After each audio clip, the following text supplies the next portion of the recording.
All right, you guys, we're back in here with another one. We're going to talk about different topics. Uh, so this is an open forum. Put a link in the chat room if you want to come in, talk about whatever you want to talk about. Then we'll get to it. All right. Um,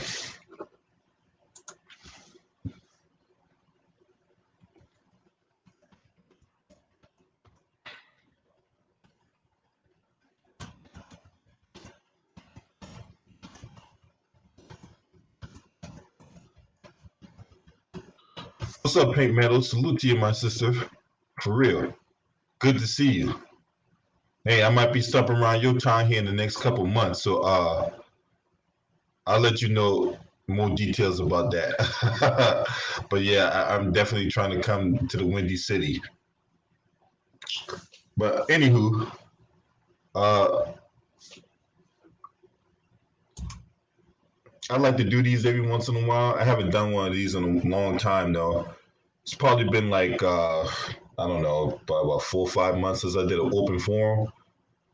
And oh yeah, Pink Meadows, I want some of that deep dish pizza too, man. For real. I've been there since I left A school or whatever like that, man. But yeah, I'm coming to get some deep dish pizza and shit. Anyway, um,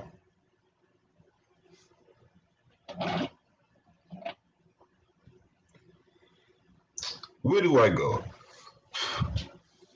So I want to start by talking a little baseball, right? And in that you had the New York Mets general manager or acting general manager in Zach Scott. Now Zach Scott went out and committed a DUI, and he was arrested for it. And now the team has put him on administrative leave.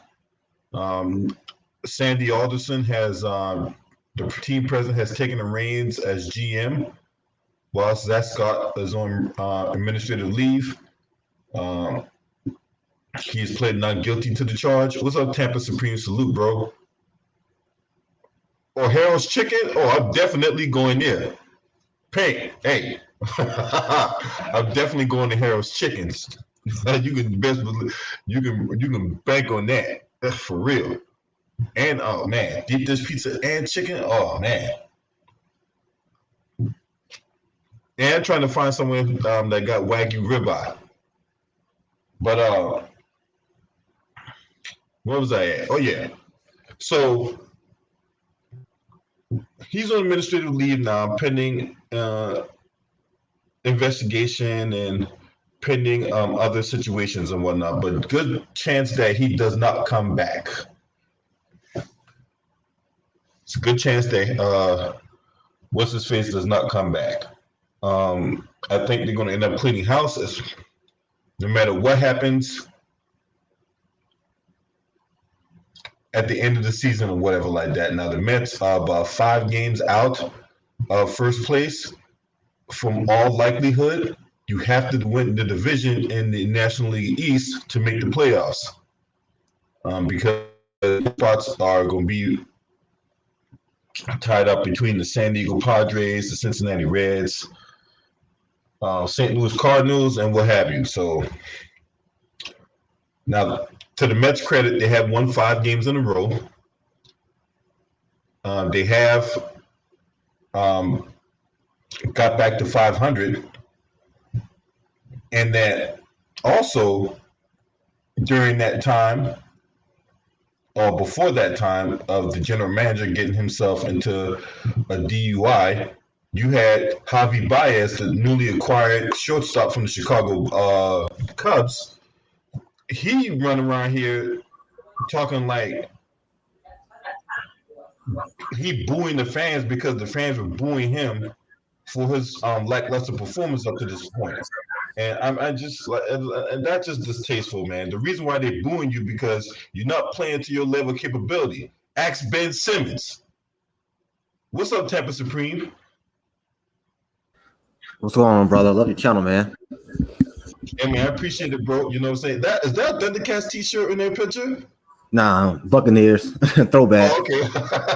I'm about to Yeah. say. So what you think about forcing players to get the VAX, the vax, like NBA players? Because I heard the Golden State Warriors, they got to take it because they in San Francisco, Hmm. and other teams that go in their arena, they don't have to take it. So what's your opinion on that? Well, I think for me personally, I think this is all over the place, right? And a lot of that has to do with the misinformation. Think about this, brother, right? Think about this. When you take the flu shot, right? Does that stop you from getting the flu? Nah, So what would make people think just because you take this thing right here, does that prevent them from getting this thing? yeah, I see what you mean. And then they're not talking about how people are taking the shot and they still dying from it, right? Yeah, Because it's just like anything else. If you if you take the shot to protect yourself, it doesn't necessarily guarantee you protect yourself. So what does information all over the place and all that, and everybody said, "Well, I need to see your card and all that." So, man, fuck all that, man. yeah, But man. I'm not telling people what to do with their body. It's your right, your choice, right? Just like anything else, right? The problem with that is there's a lot of hypocrisy when it comes to that because when it comes to women getting abortion, right? Then all of a sudden we want to tell people what to do with their body. But Yeah, it's my right, my choice when it comes to the during vaccine. Keep it consistent. yeah. Like I heard in New York, Washington State, they mandating it in Yeah, certain jobs. yeah. So Texas too. You heard about what okay. happened in Texas, right? Now what happened? Out in Houston, they fired like 179 people who refused to take that shit Oh my god, that's crazy, man. at a hospital. Wow. Yeah, we live in a bizarre time right now, man. Like, man, some weird times we living in. And Right. I heard Cam Newton, like, he refused to take it. And I believe he got cut because of that. Even Urban Meyer said he cut some players because they didn't take it. So Yeah. It's look. And you know, me and Two Raw, I talked to him behind the scenes, right? And you know what? We're supposed to be the United States of America, but this country can't be any more divided. yeah, that's true. For real. When it comes, look, right now they're pushing this whole thing versus the vax versus the unvax, where you remember back in Jim Crow days, right? Back in like 50s and 60s and all that, where you had the white people water and the colored people water. Well, Yeah. I wouldn't be surprised if they come up with water fountains that vaccinated water fountains versus unvaccinated water fountains. Yeah, It'd be man. so stupid. Oh man, this is. I mean, the way we going about this thing is so stupid. Yeah, it's going that way. I got one more question for you. What you think about that Larry Elder situation? You know, him running for governor, and what you think about him in general? I think he's a coon, I agree. a super coon. Yeah, Look, Larry Elder been putting on tap shoes before I was born, okay? And I'm 41. I tell you right there. Larry Elder been putting on tap shoes for a long time. I don't know if you saw I don't know if you caught the live stream I did on Primetime Politics. Larry Elder from a few nights ago with me and yeah, I Turok. missed that one. I missed that one. It's up there, but yeah, as far as him running for governor, how did he end up on the ballot? How? I, That's insane. But how do people become a coon like that? Like, how can you be a black person become that much of a self-hating coon? That's what I don't get. How can you hate yourself that much and despise your people like that? And everything you say about black people is something negative. well, look, I'm gonna take a quote from "Don't be Minister South Central drinking your juice in the hood." When it comes to a guy like Larry Elder, right? Matter of fact, I gotta find the person that can that can say it better than I can.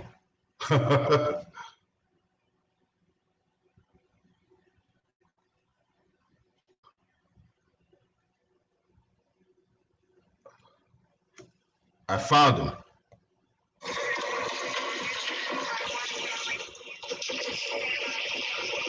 We didn't even do nothing.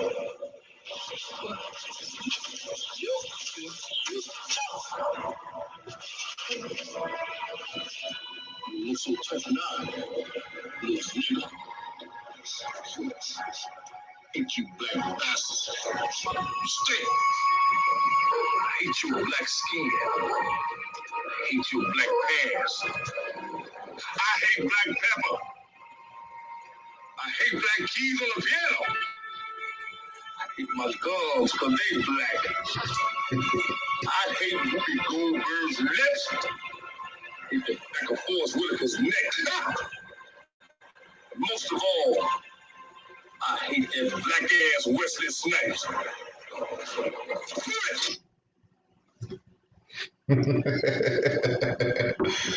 So that explains Larry Elder right there.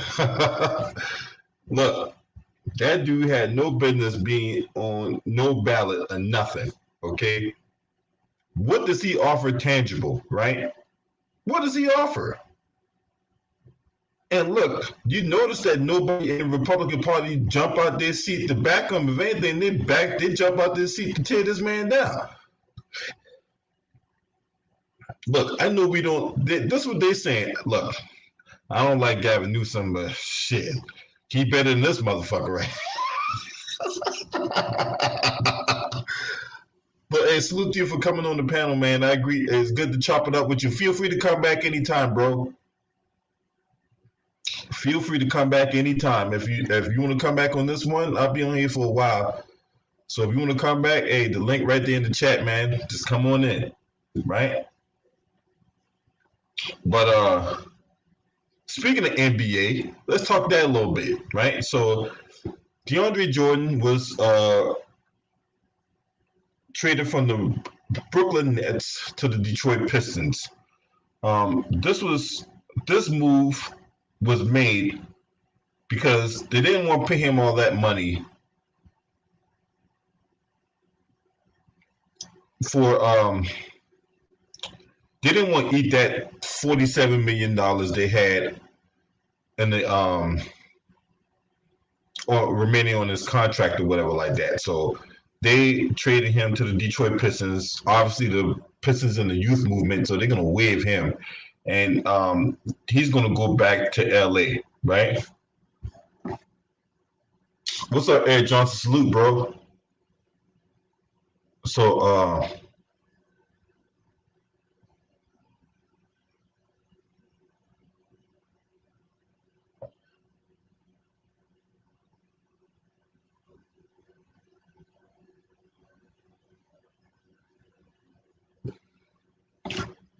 with that,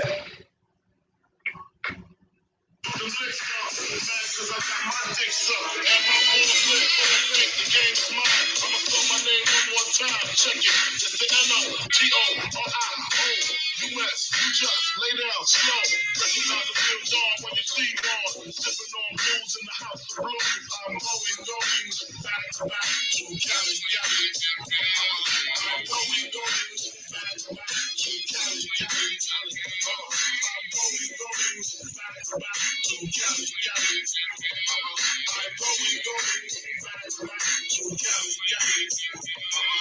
yeah, that was DeAndre Jordan was singing when that news came out. He was getting waived by the Pistons and all that. So he's going back to Cali, all right, but he won't be donning a Clippers uniform. He'll be a member of the Los Angeles Lakers. Now, this move was widely expected. My brother talked about this weeks ago that this was going to happen, that DeAndre Jordan was become a Los Angeles Laker and all that. And, you know, to a lot of people discredit, they just ignore my brother, think my brother was on cap and shit, and look how it played out, right? he's going to be a Laker. Now, how they use him is widely expected that he's probably going to play like 12 to 15 minutes. It's going to be him, Dwight Howard, and AD. Marc Gasol, he wanted to play out his last year, but Lakers going to get rid of Marc Gasol. I'm just keeping him 100. He going. So that's where we at on that. There gonna be some sets where AD play the 5. DeAndre Jordan, Dwight Howard did it. Get rebounds, clean the glass, rim protect, all that stuff, right? And I think 12 to 15 minutes. He can go in there and produce at a high level, right? I know Dwight Howard. If he gets like 15, 20 minutes, he can put up a double in that time frame. Because it's easy to go down there and get him to, he can get 10 rebounds. He can get and block some shots and get some putback dunks or alleys and things like that. Shit. Why would he not? Dwight Howard, he's a lot older now, but hey, the dude can still play. And he's proven that. If you give him the minutes, he can play. What's up, Jelly Bean 4280? What's up, Scrub Zero? Salute, bros. Appreciate y'all for being up here this morning. Hey, this is an open forum. Hey, I put the link in the chat room. If you want to come in and talk about whatever we talking about, ain't no topic out of bounds. You know what I'm saying? Well, except for a couple of topics or whatever like that, but right. Like this is an open forum, but I really don't want to talk about the Stephen Curry situation. I don't want to talk about that.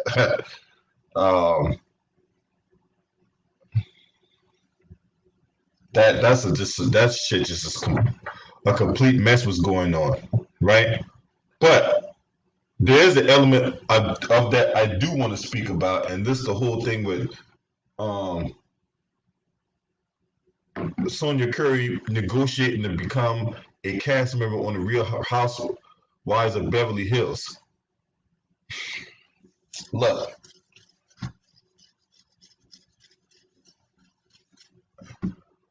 why in God's name would you want to put that out there? You would figure that if you're going through this situation, right, and the situation is already traumatic as it is, right? Why would you then in turn want to go on a Real Housewives? But that show is a train wreck. All them Real Housewives shows, whether it be Atlanta, Beverly Hills, Potomac, all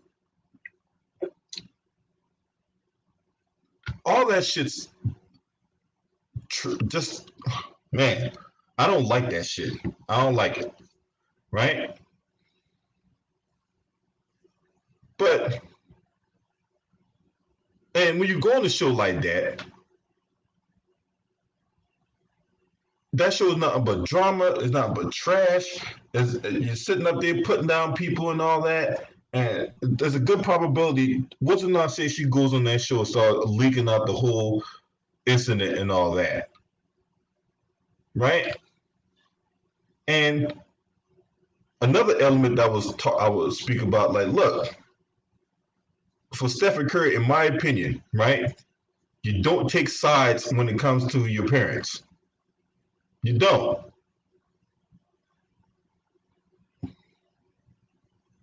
You don't take sides, and then on top of that, you can't have your wife come on TV talk about they team Sonya and all that. You can't do that. You cannot let her run amok like that. Look. But hey, that's all I'm gonna leave it at that, right? I'm gonna leave it at that. But that situation is just complete messy, and look, I'm a type of person where I like positivity, right? I don't like no mess. I don't like no drama. I don't want none of that shit, right? If you a messy person, man, stay away from me, right? If you're a person that's just like cause all kind of hate and discontent and dissension and all that, stay away from me, right? I don't have to deal with that. You know what I'm saying? But anyway, let's talk about something else, right? If you guys want to come in, I don't know where they at right here, but there's the link if you want to come in, right?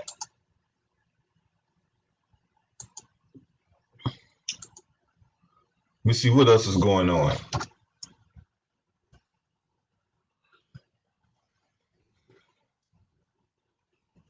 News.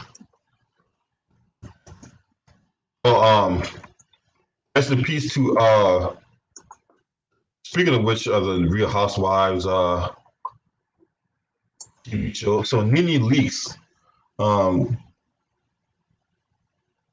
lost her husband, Greg Leakes.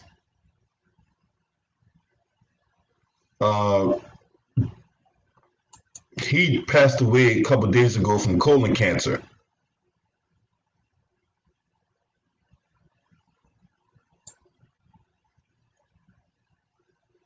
He was 66 years old.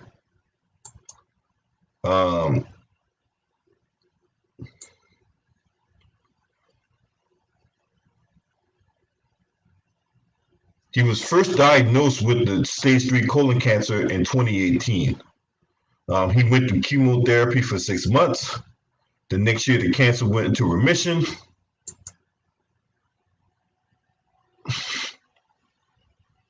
The cancer returned in June, and then it got developed. It got worse. So they first got married in 1997, and they divorced in 2011. They reconciled and then remarried in 2013.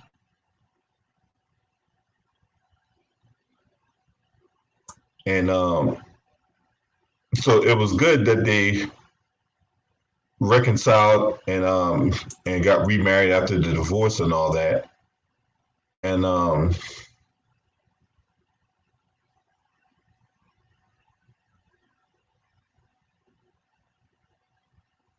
so it's painful to even point out stuff like this or whatever, but so condolences goes out to the Leakes family, and may he rest in peace, Greg Leakes. They say he was gone at 66. Other news, you had Mike Richards. Mike Richards was the executive producer of Jeopardy and Wheel of Fortune.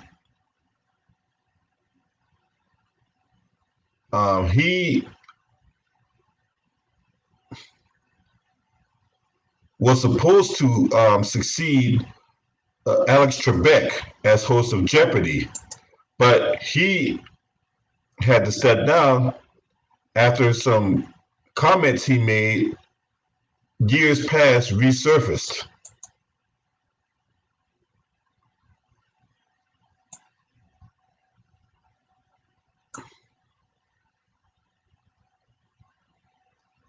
So Rich gave up the job after ugly statements had he made on an 8-year-old podcast series resurfaced, and that followed concerns over the whole selection process with whispers that Richards, as EP, was able to calibrate the search to replace Alex Trebek in his favor. And it also came following the unearthing of discrimination lawsuits that multiple models working on The Price is Right, which he had produced at the time, filed in 2010 and 2011. Now, after Richards gave up the host chair, Sony voiced support for him remaining in his role as executive producer.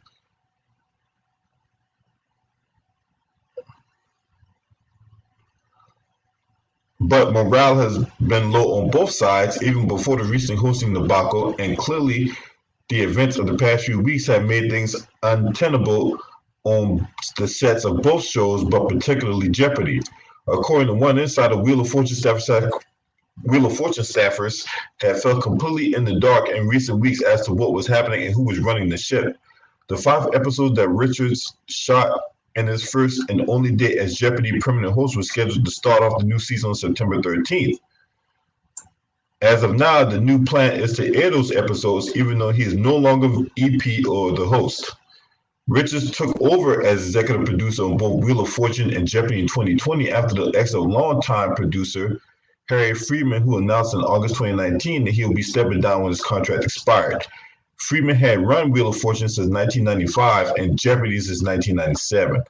Their succession plan came in the view in 2019 when Richards stepped down from his roles as executive producer of both The Price is Right and Let's Make a Deal and signed a multi-year overall deal with Sony Pictures Television. Besides being a producer, he's hosted several shows over the years, including Beauty and the Geek, Divided, and Pyramid. Now, Richards took over during Jeopardy during a difficult period for the show, given Trebek's illnesses and death, as well as the impact of the pandemic on producing a studio-based show. He helped oversee the initial process in replacing Trebek, but made a point to step down as part of the process after throwing his hat in the ring for the job. Now, he was named permanent host on August 11th, 6 days after Variety reported he was in advanced negotiations for the coveted job.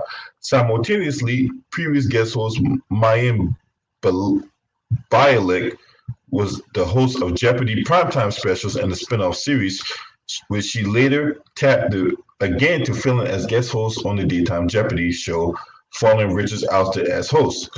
Around the other several guest hosts are expected to sit in for the foreseeable future as another search for Trebek's replacement gets back underway.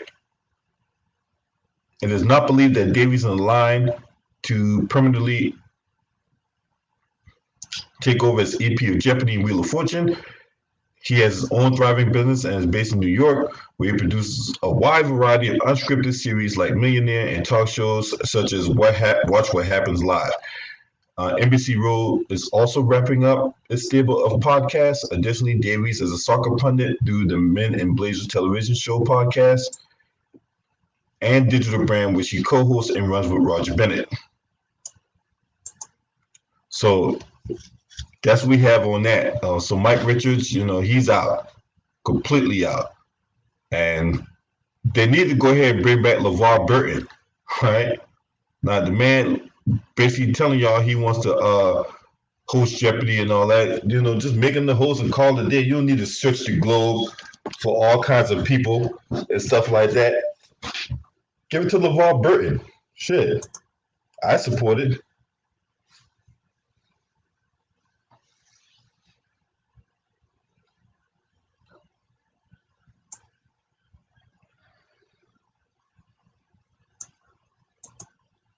Yep. Now, last week in D.C., they held a rally for voting rights. And look, the normal cast of characters on the left side of bootlicking was out there, where you had Tamika Mallory, right, that grifting con artist or fake activist, right, running her mouth and all that, right? Oh, what's up, Eric Johnson? What's up, brother? How you doing? Chilling, bro. You know what I'm saying? I see that you getting ready for Georgia playing tonight and shit. Yeah, I'm about to get hyped, man. I'm going over my grandparents' house to watch it. Yeah, them boys gonna get their ass beat, boy. But anyway. Yeah, all right. We'll see. My boy JT Daniels gonna be throwing cannons on them motherfuckers tonight. Okay, whatever. You know what I'm saying? Clemson getting that ass, boy.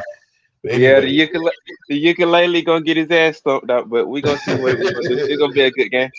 Yeah, it's gonna be a good one. But hey, let's get so we talked about Larry Elder the other night. So I want you to give us your opinion on the whole situation with Larry Elder running for governor.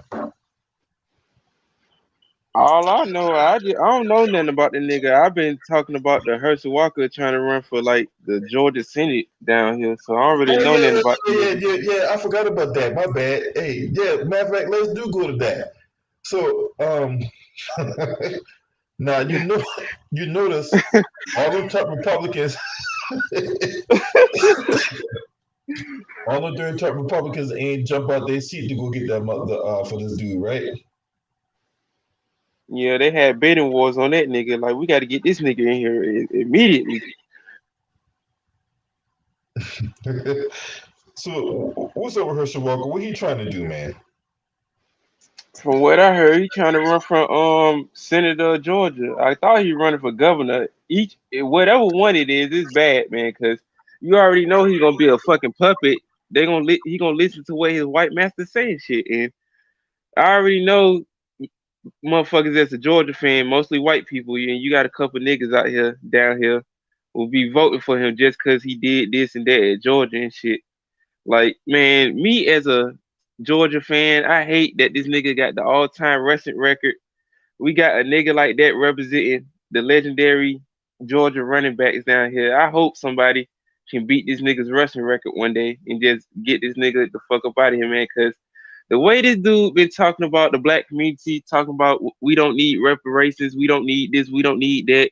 You and your sugary ass son out here talking this propaganda about black people, but you ain't saying the shit about what these white motherfuckers out here doing.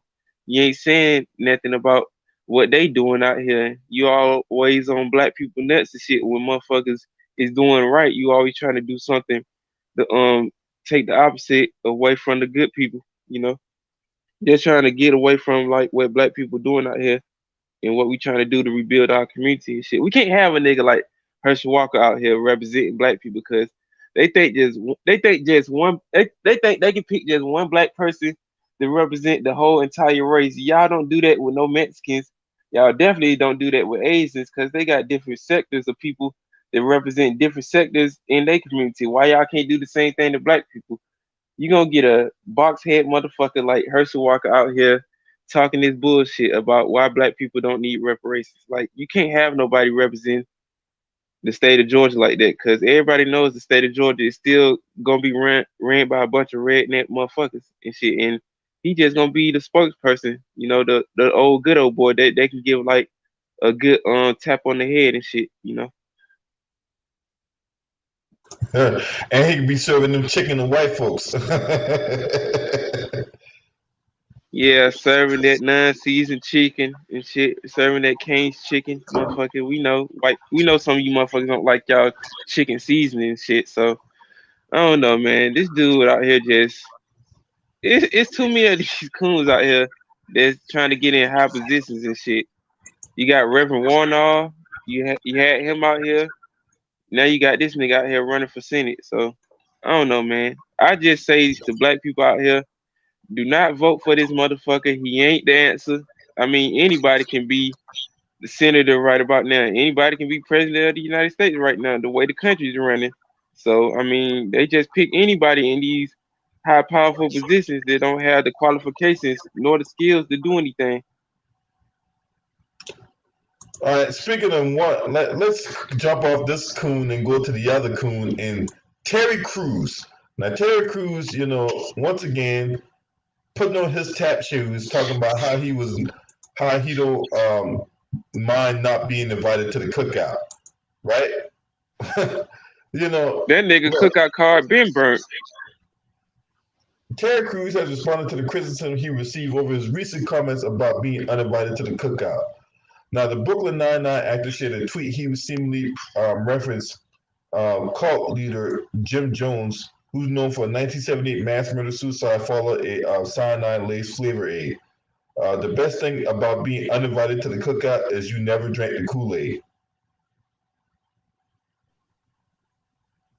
Motherfucker, the way you be cooning, you shouldn't be able to drink Kool-Aid. You shouldn't even have access to a treat like that, motherfucker. Every time you pick up a cup of Kool-Aid, your hands should just burn, motherfucker. You should just you should just you know how the refs just throw flags and shit in like games and stuff. You should just get like a black card penalty for like trying to actually enjoy something black, nigga. Cause the way you been out here cooning and tap dancing, sucking and jiving for white folks, you shouldn't be able to eat nothing that's black. You shouldn't be able to eat no chicken. You shouldn't be able to drink no Kool-Aid. You shouldn't even be able to look at no black ass in the strip club, man. You shouldn't even be able to enjoy the things that black people have created in our community, man. Because when you get a coon like this that just been lost in the shuffle for like years and years, putting out these garbage ass movies, just putting out these garbage ass Old Spice commercials that black people don't even wear no shit like that. I mean, that goes to show you that this dude would do anything And I do mean anything. I repeat, anything to stay relevant in people's, advantage and stuff. Now, this was the same dude last year came out and said this on his official Twitter account. Defeating white supremacy without white people creates black supremacy. Listen. Oh man. They come up with anything, man, to try to get they, propaganda across to the mainstream media and shit. Like, ain't no such thing as black supremacy. Like, I'm telling you, man, I've been telling you, a lot of these coons out here, I identify these niggas as nigga Nazis, man. They got the black skin, but they got like the mindset of a Nazi and shit coming out here with this stupid shit, that they be saying. Uncle Russell people. You already know. And what you got on this Lou? What up, LB? What up, Brother Johnson? I thought I'd come in for a couple minutes because this is gonna be one of my busiest days ever. I got to drop a whole ton of video on college football day, and I'm gonna be busy as hell. Yeah, there's gonna be a lot of that going on. It is opening week. But yeah, we already seen somebody get their ass whooped yesterday, so. But Herschel North Walker Carolina lost yesterday. Yeah, fucking North seen Carolina losing the Virginia Tech. I said, you motherfuckers ain't shit. Sam Donald trying to run for Heisman. Fuck you. I try to tell people, but nobody want to listen. But on Herschel Walker, man, I got a bad feeling this donkey head looking at dude gonna end up winning Senate, and he gonna go in there and not know a damn thing. He gonna whoever his campaign manager or people who working under him telling him he gonna file reports and why he's gonna work for Congress. Like, this is the same guy who had one UFC fight and went 1-0 and retired. I'm like, like you did something, but come on, like you got to be serious, man. This whole Larry Elder, Herschel Walker, and Candace Owens, all these people are just looking like clowns right now. Don't you see they are laughing at you? They're not laughing. They are laughing at you. They are using y'all. How come y'all can't see that? But no, they care more about that badge than they do about trying to keep it real, trying to be black. Like you said, Eric, like they look black, but they got a white person mindset, and it's ridiculous. Yeah. I mean, you got one out there right now, Lou and Daniel Cameron. Oh, wow. And then, I'll never forget what he did a couple months ago when he posted him and his wife and a picture of an ultrasound because he about to have a kid.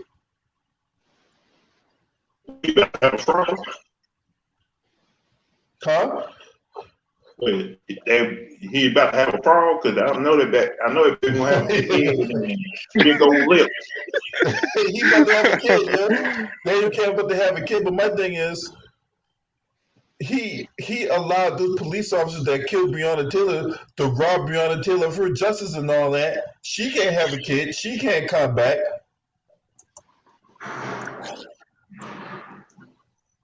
It's a damn shame. This is the world we live in right now. Because I know you heard about this story about that about the cop killing that black guy in his own house, on property, and the neighbor called and lied and said the guy had was trespassing on his own property. Yeah. I'm like, what kind of neighbor be sitting at their windows all day watching other people's properties like that? Seriously, and call the cops and lie about what the man doing there at his own property. Come on, man. I don't know.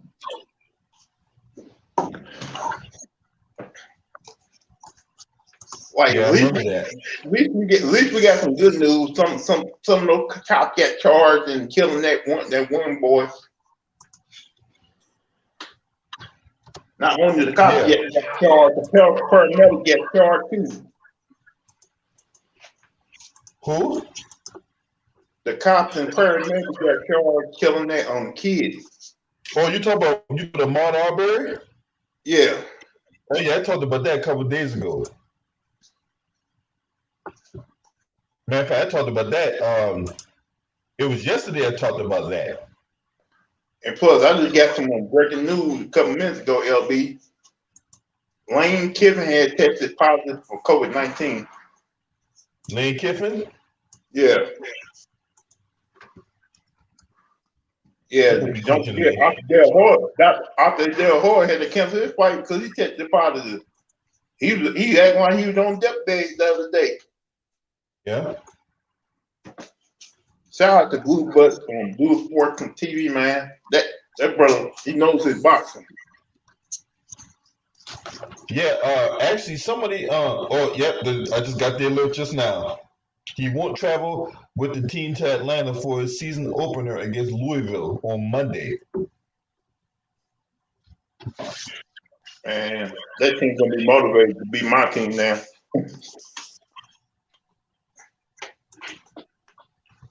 So Yeah. Yep.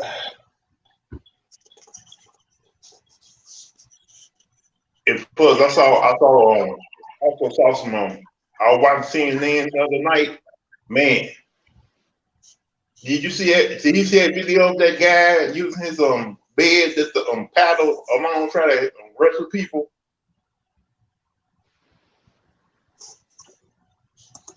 No, I ain't see that one. Well, a neighborhood flooded out. The guy they up there waiting on the boat to come rescue them. Some guy trying to use his bed just to paddle along and try to see if anybody want to hop on that for a rescue.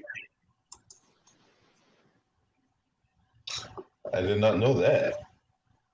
I seen one in New York when they had all them floods and shit, the water overflowing and stuff. This motherfucker out here on one of those little swimming floats. This dude out here on like the internet recording himself smoking weed and all that damn rain just falling on him. I don't know what borough he was in. It looked like it was in the Bronx and shit. I couldn't tell by the like the abandoned buildings and stuff. Not trying to be funny though, but this nigga was out here on live smoking weed in the damn rain with all that damn water was just overflowing in the streets and stuff, and motherfuckers was still driving. What I look like going to work and all that water just overflowing through like the subway and shit. Like if you look at the subway and stuff, they got like trash everywhere and shit. Like you can like the water is so bad up there, you can surf up there. Like get you a surfboard and just be out there surfing and shit. I have never seen anything like that in New York subway before. I have never. Like I looked at New Jersey sorted out, but wow,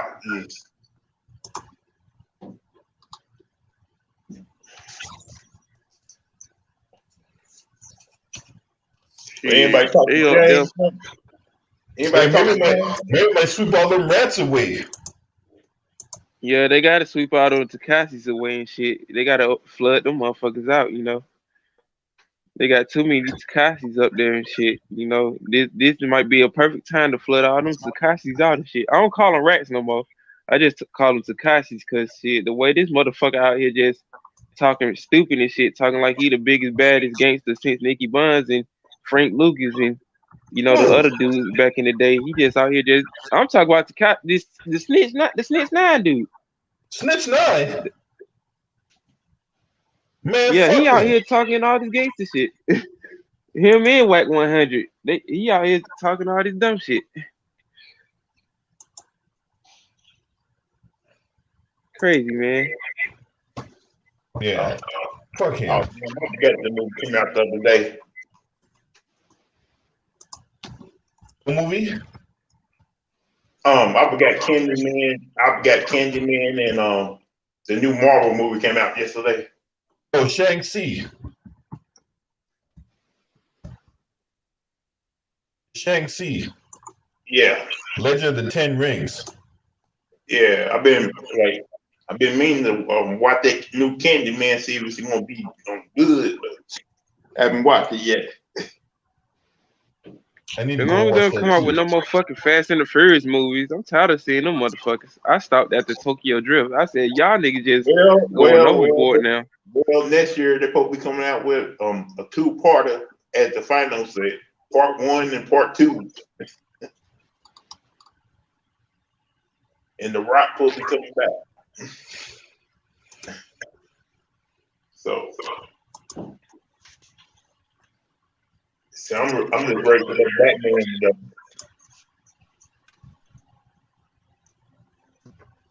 What's that? I'm just ready for that new Batman. I want to see that. Batman. Yeah, They got a Batman movie coming up? yeah. In March. Oh, you talking Oh, about the Batman? Yeah, the new Batman movie coming out in March. Man, I don't know. I don't know how excited I am about that one. I ain't like that shit. Hey, I just watch. Hey, I'm just trying to do my research because I want to like travel, write my own Batman novel. I want to do it in like in my version because I always do research when it comes to superheroes stuff like that. And like, plus I don't understand why they don't make that movie about that black guy who played Batman. because he's black. Then why? They don't want no black dude out here kicking ass and shit. Hey, they about to have a black Superman. They better have a black Batman. A black Superman. Yeah, Michael B. Jordan's gonna be playing Black Superman. Oh boy. What? It's like different, like it's always different versions of the superheroes. Like they, if you understand, I mean, different versions of Superman is in comic books. You got evil Superman, you got female Superman, you got black Superman, you got Chinese Superman. Can we get a Chinese Superman? What the hell? Man, can we get another Blade movie? Like, come on now. I want another Blade movie. That's Fuck not all coming that out. other shit. Hey, That's not hey, coming out until like 2023. hey Lou and Eric Johnson. Hey, I wonder if that black Superman gonna save Rachel Nichols.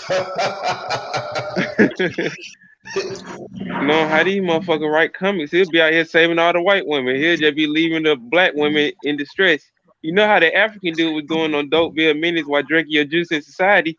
Hey, He I just was just went, he thinking. just Hey, killed I was past the just black thinking girl. that. Hey, bro, I was just thinking that same shit. I said, damn, nigga, I would have got the black girl. Fuck this Well, skinny ass little well, white bitch. well, they just started shooting on Black Panther 2. That's not coming out till next year. Yep. Yeah, a lot of shit like that ain't coming out till next year. Fucking King's disease ain't even coming out on vinyl until next year. And Killmonger is supposed to be the new Black Panther. But how you, hold on. How you supposed to be the new Black Panther if he dead? What, he gonna bring him Yeah, the back to nigga life? died in the movie. Shang Tsung was gonna resurrect that nigga or something. But they got ways to bring the dead back in Wakanda. So remember at the end of Black Panther, remember at the end when they got fighting, he said, we can't heal you, we can't bring you back. He said, no, I want to die in the river with my people. But he probably didn't put him in the river. So they're gonna probably try to heal him. Really, did you actually see him die on the cliff when they left? He may be still alive. He may be frozen right now while they trying to heal him.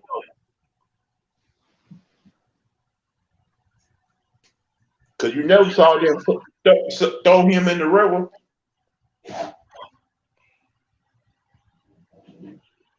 So like I've been watching the Marvel What If episode, so it's a lot of things about to go down. Yeah. Like it's gonna be great. It's gonna be great to have a black Captain America.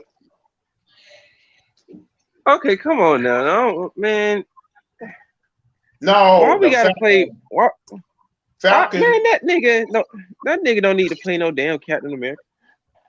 No, remember in Endgame, he gave the skill to him, and they had that little TV show how he became the new Captain America. So, Oh yeah, they talked about that on the Falcon and Winter Soldier. What's up, TP Jamoy Bond? Salute to y'all, man. so I think if I remember right, the new Captain America movie don't come out till like 2024.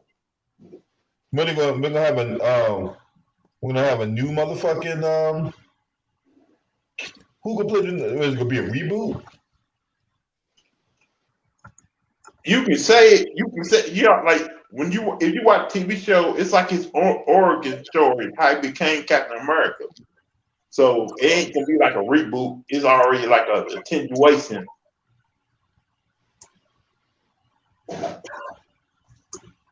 But but before they have Captain America movie, they're gonna have season 2 of the Winter Soldier and Falcon.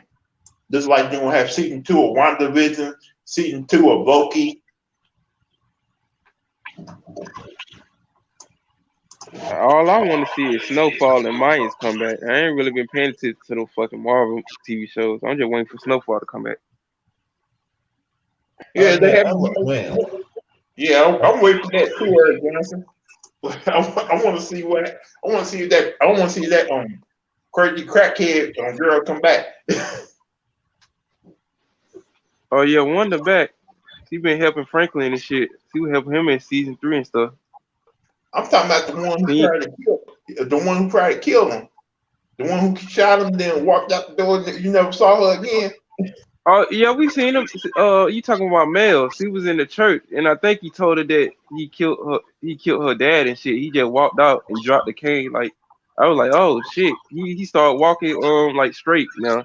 Like he got that weight off his shoulder and shit. He ain't feel guilty about it no more though. So Franklin a cold-blooded motherfucker now since season 1 and shit. That nigga done leveled up. I tell you this, man. He's not gonna finish Snowball. He ain't gonna finish Snowfall. He's gonna probably end up leaving that show to do his own thing when it comes to movies. Because he does sound like Denzel Washington. Yeah, that'll be good for him. I'm waiting for that Wu-Tang show to come back too, season 2. Yeah, supposed to be this month, ain't it? Yeah, September. I think September 16th or 17th, one of. Yeah, I've been watching that. I was watching the new season of Arthur.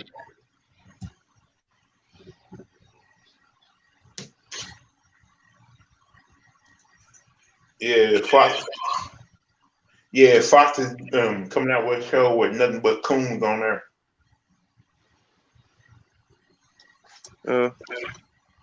Yeah. Fox is doing the show with nothing but black coons on there. I think if I remember right, they call the show "We Are the People."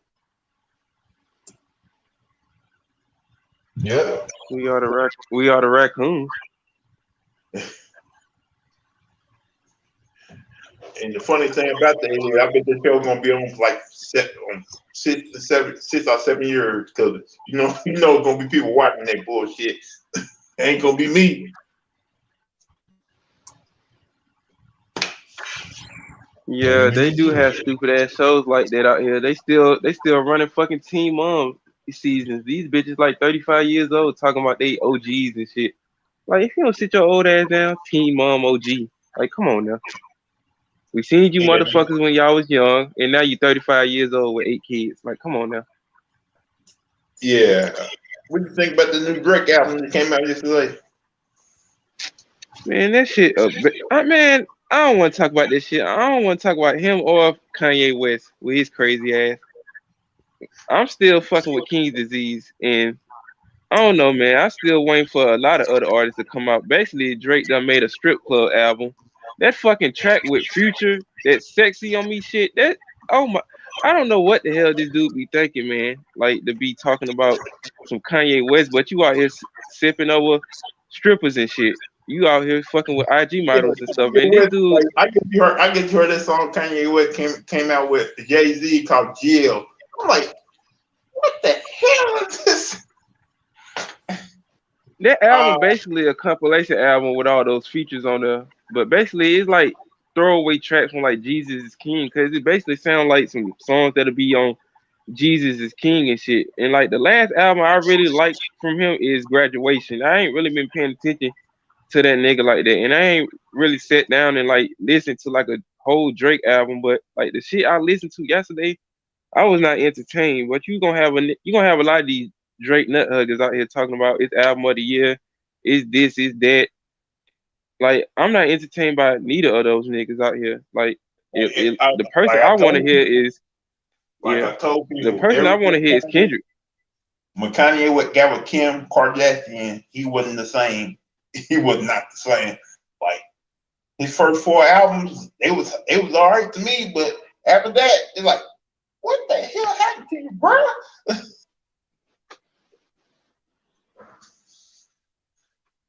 I go back and listen to King's Disease before I listen to either of those niggas albums, because I'm not I like entertained by neither of them. Nas' new album better than Kanye's and Drake's right now. I think West Side Gun just came out with something, because I don't really listen to Griselda like that, but I can say that they doing way better stuff than both of them niggas.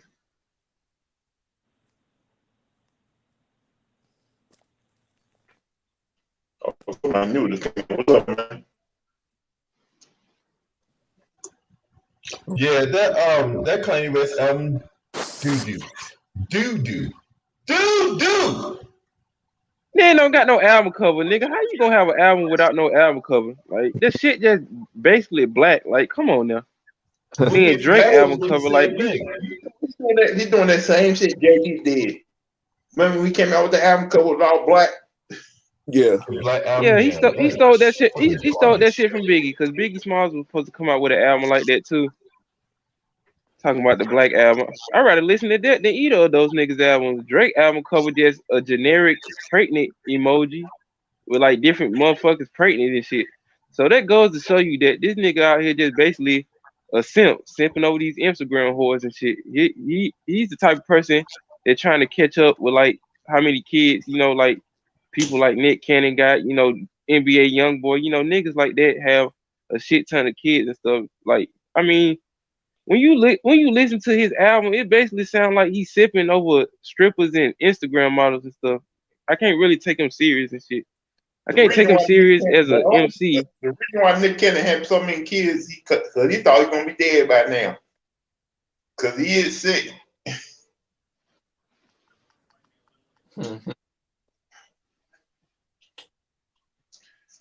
Yeah. But I know you heard that. I know you heard it just say LB back on LaMelo Ball, boy. Man. Oh yeah, that nigga right. That man. Wait, what happened? 32 years old. What happened? Apparently, he got some women pregnant. Got on one. Wait. How old? Got some old woman pregnant. Is 32. he like 18? No, he's 20. He's 20. No, so he's my age, man. Like, He got Instagram model pregnant, so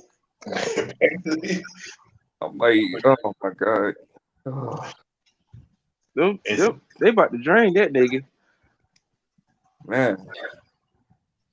like, So by the time the kid, he played with PJ Watson too, man. You didn't not learn anything from your teammate, nigga. by the time the kid 18, she gonna be fucking 50. Like, damn, you out here getting that old pussy now.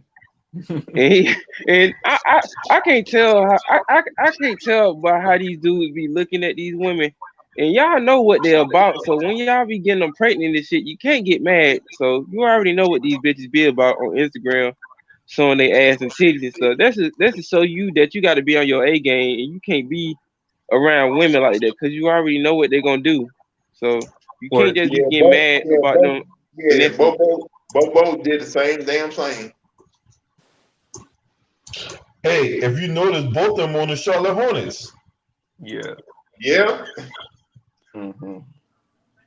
I'm like, you got a teammate who got caught up with an Instagram model. Didn't you learn a damn thing? You're not paying attention. But didn't your daddy tell you to leave those hoes alone? Yep. They just be trying to get some pussy, man. They get a little bit of fame. They don't know how to control themselves and shit. Shit, when that child support start hitting them, they gonna be fucked up. $200,000 a month. Shit, Dr. Dre gotta pay more than that to his ex-wife. That's just, but he a billionaire. He can pay that shit. You niggas still young and stuff. Y'all don't got no max contracts like that from not from what I know. It's a different time, bro. Like, I don't know. Like, well, my parents taught me, like, you know, stay away from those fast, you know, like those fast girls, because they fast and, you know, just like have some self control, and like I stand by that. And plus, like, there's a whole pandemic still going on. I don't know how y'all still trying to be, you know, fucking. You know what I'm saying? Yeah, I've been staying away from females, man, because this whole pandemic going on. I ain't getting caught up. I can't afford to get caught up.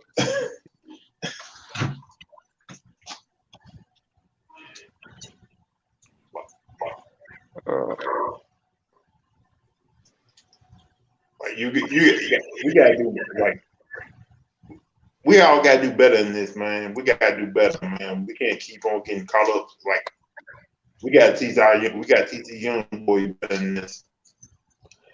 Hey, question for y'all. So, why is this thing on trending on Twitter talk about Andre 3000 and all that? Because they came out with a song, they want Outkast to come out with another album. It's been like Oh yeah, it is the 25th anniversary of the AT Aliens album though. It probably because of that, because they just reissued the album on like vinyl and shit. I gotta get the 25th anniversary of that. Classic album. But it is about time for them to come out with like some albums and stuff. I wouldn't mind them doing the verses against somebody, because I'm gonna just be real. I meant to talk about this earlier. I mean, this new verses with Ja Rule and Fat Joe. I mean, I don't know about that, man. I think we could have did better than that. Hell no, why they gonna do that shit, man? Ja Rule versus Fat. Oh, come on, bro. And Fat Joe, yeah. Man, it's like the Cookie Monster versus Grimace. But man, shit. Come on, I know everybody both Outkast growing up, like. Yeah. Oh, Drake leaked the Kanye song. Oh, so this what happened. So Jamari Barnes put in the chat. He said Drake leaked the Kanye West song with Andre 3000. Oh. Wow. And then looking further into it, like, they say so so Drake leaked the song, and the song was about him. I've been tased that nigga the way he be out here sipping and shit. Hey, this motherfucker here, man. Blowing your own head off. And I used to fuck with Drake, like back in like 2012. Like, I mean, I used to fuck with his music. Like, he used to make some, you know, good music. But like, yeah, the dude is a simp. Like, to be honest. You got that right, bro. You got that right. I used to like Drake too, man, but now he just. Mm-hmm. And like, he'll bring all the smoke to Kanye West, but he won't bring all the smoke to Pusha T though. Mm-hmm. And I'm like, I don't want to like accuse the man of, because, you know, like, I don't know what type of dude he is, but like, I just remember like 5 years ago, like he was texting that. I don't know if y'all watch Stranger Things, but like that main actress, like she was like 15 at the time. He was like in her DMs, and I'm like, it's kind of weird. Yeah, I watched Stranger Things. I know you're talking about. Yeah, and I'm like, you better be careful, because like 10 years down the road, you might find out he's on some R. Kelly shit. You know what I'm saying? Oh my god. Like, it seemed no, everybody was in her DMs, man. Everybody like, and people don't understand. She's underage, girl. You cannot be in her DMs like that. Yeah. I'm like, you like 30, like, I don't know. I think he was like 31, 32. but like everybody, like on the real, you gotta be Instagram models gotta be careful, man. Because what happened to that girl up there in Houston, man? Oh Man. yeah, it was sad. Yeah, that shit was crazy. My homie Pharaoh Speaks did a video about that on YouTube. Some crazy ass, like this dude looked like he was a part of the Sinaloa cartel. The way he was looking in his picture and shit like that. That girl was beautiful too, man. Y'all gotta realize that these motherfuckers are crazy out here. But the thing is, her father broke down the door, saw her dead, and then went upstairs and saw the dude was still alive but had a knife in his neck, twisting like. Crazy. But that's why I keep on telling my sisters, like even my cousin, like if you're on Instagram, do not leave your location up there because you don't know who's gonna try to follow or try to go that location seek you out. Exactly. Tell my little cousin that all the time. Like turn your location on your phones off.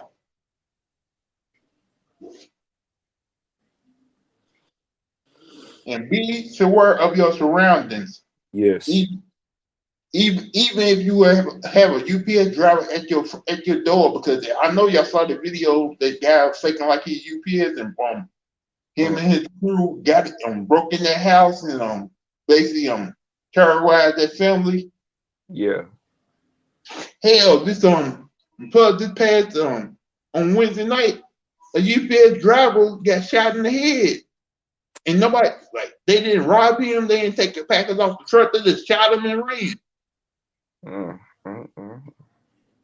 Everybody think it may have been a hit. Yeah, it might have been.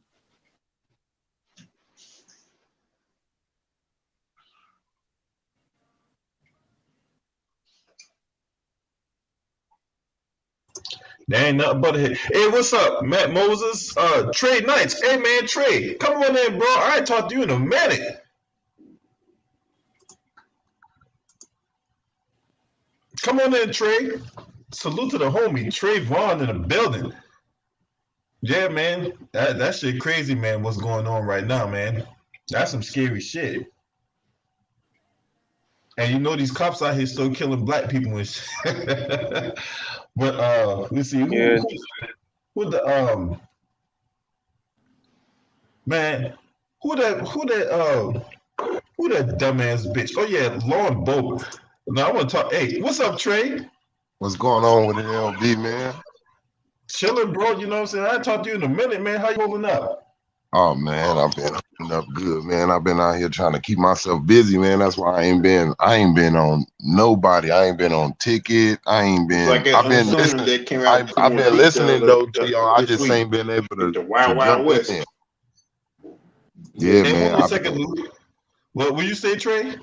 Yeah, I've been listening to y'all though. I just ain't been able to jump in, man. I've been busy, but I've been keeping up and listening, man, to like all y'all shit, man, liking it and all that, trying to, stay informed on what y'all on. Yeah. So we I ain't did an open forum in a long time, man. So I'm just jumping around, just talking about, just dipping and dabbing a whole bunch of shit, bro. You know what I'm saying? Hey, what you think about DeAndre Jordan going to the Lakers, though? That's a man. Hey, LB, man. I never thought I'd see the day when you can just make like. I thought it was just one day of the year we get to see shit like that. Like, I never thought this shit would be like this. All my years of watching, man. God rest my daddy's soul. If he was alive, man, he'd be like, "What the fuck is this?" Straight up. Like, my daddy was alive, he'd be like, "What the fuck is?"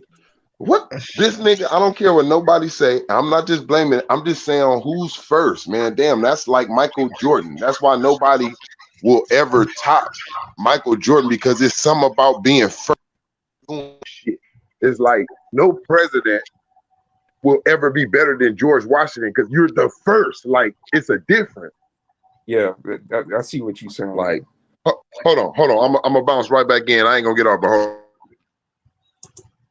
All right. Yeah, that's some crazy ass shit, though. DeAndre Jordan going to the Lakers, man. I'm like, man. I'll be like,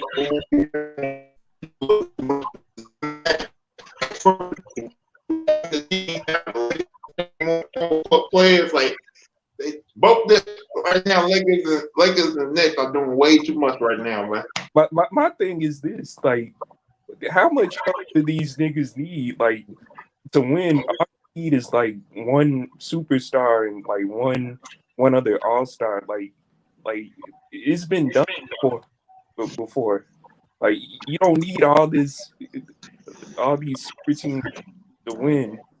Like, it's like these dudes want to compete. Go through the grind, go through the fight. Like, get knocked down, get back up. You know what I'm saying? Yeah. Yeah, I'm hearing that the Brooklyn Nets trying to sign DeMarcus Cousins.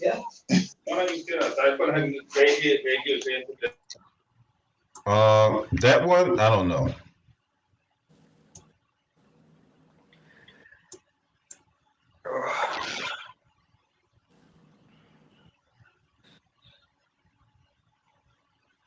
I don't know about that one.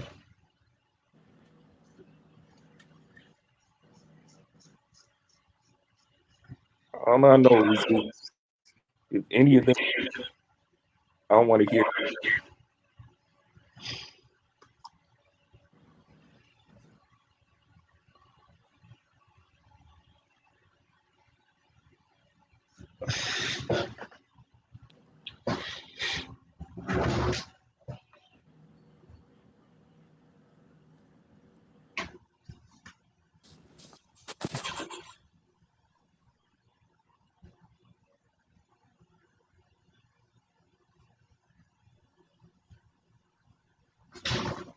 I heard Anita Baker got all her masters back.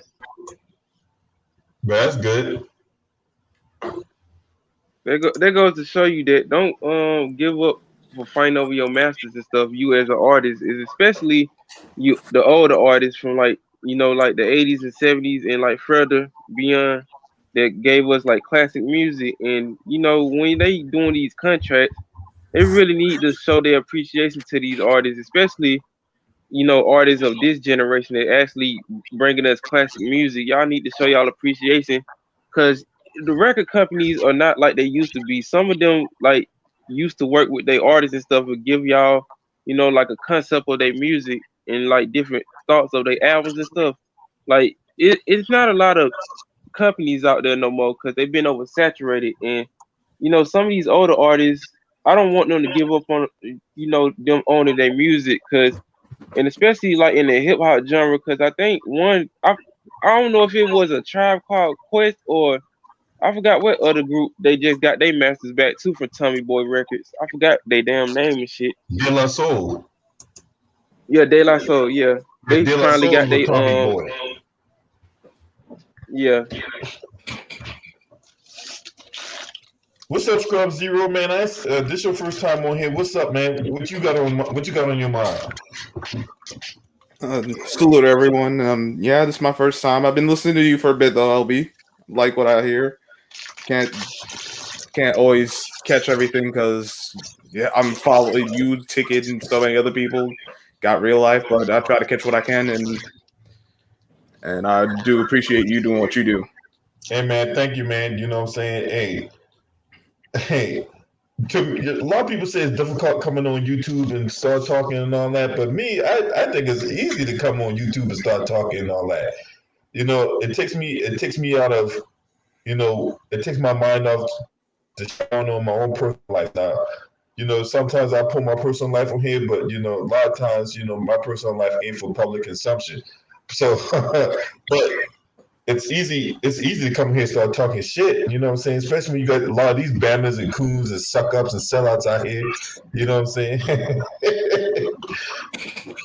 That's true.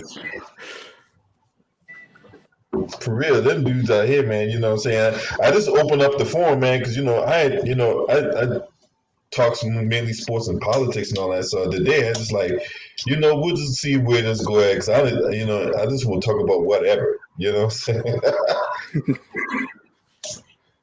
Yeah, I'm right now. I ain't got too much to say. I'm mostly just listening. I'm absorbing everything that's going on because some of this stuff is stuff I don't really follow, but it's good to get other to get the perspectives and the knowledge from different walks of life.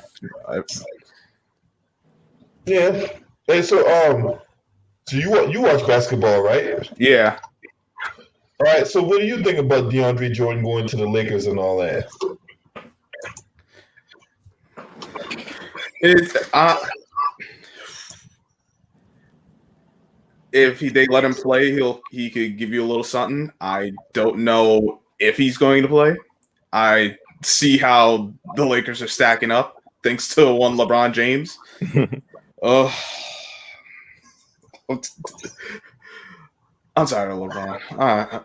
Like at one point, I was like, "Oh, this guy's cool," but then I'm like, "Wait, let me actually just watch it from a but like actually seeing a lot of things go down in detail." I'm like, man, I see what you're saying. he started the super teams. He was trying to build another one. Brooklyn's trying to match their moves, and I want Milwaukee to win the championship. That was just for the end of all of this. Win one more. Clippers to win the championship, like, because I mean they're a good team, but they're not a super team. Like, but I want them to win. Like, I want the Lakers and the Clippers to go like the first round against each other, and and the Clippers just kick the Lakers. You know what I'm saying? Prove like the stack the deck. But I don't know how good the Clippers are going to be without Kawhi this season. Yeah. I mean, they'll be a playoff team, but how good can they really be? Is he still hurt? Who? Kawhi. Yeah, he got torn ACL. He'll be out all next year. Oh damn. Whew. But this proves my my point about LeBron, because LeBron obviously a great talent, like one of the best to ever do it. There's no denying it. Like I had him like third on my all-time list behind Mike and Kobe, but now I moved him down to like fourth because of last year when he lost to the Suns. But this proves my point. Like, if you put LeBron in the West his whole career, would he get to those 8 finals? Like, let's be real. Like, I don't think he would. Yeah, that proves my point. Because, like, I mean, the East, like, it wasn't, well, the teams weren't very good. I mean, there were a few exceptions, like the Derrick Rose Bulls and the Pacers were good for like a year, but like besides that, who was he really going against?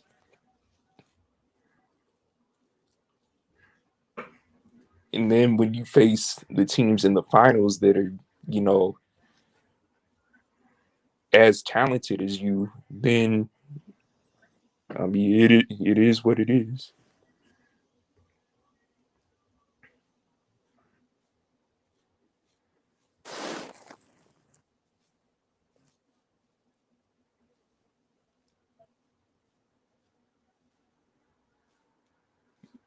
Yeah.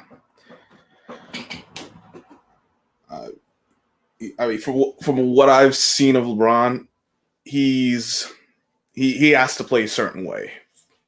Yeah. That and this team gets set up in that manner, and I understand it, but it's like, how can I call you the greatest when there's a lot of your game that's very limited? You don't play defense, so that alone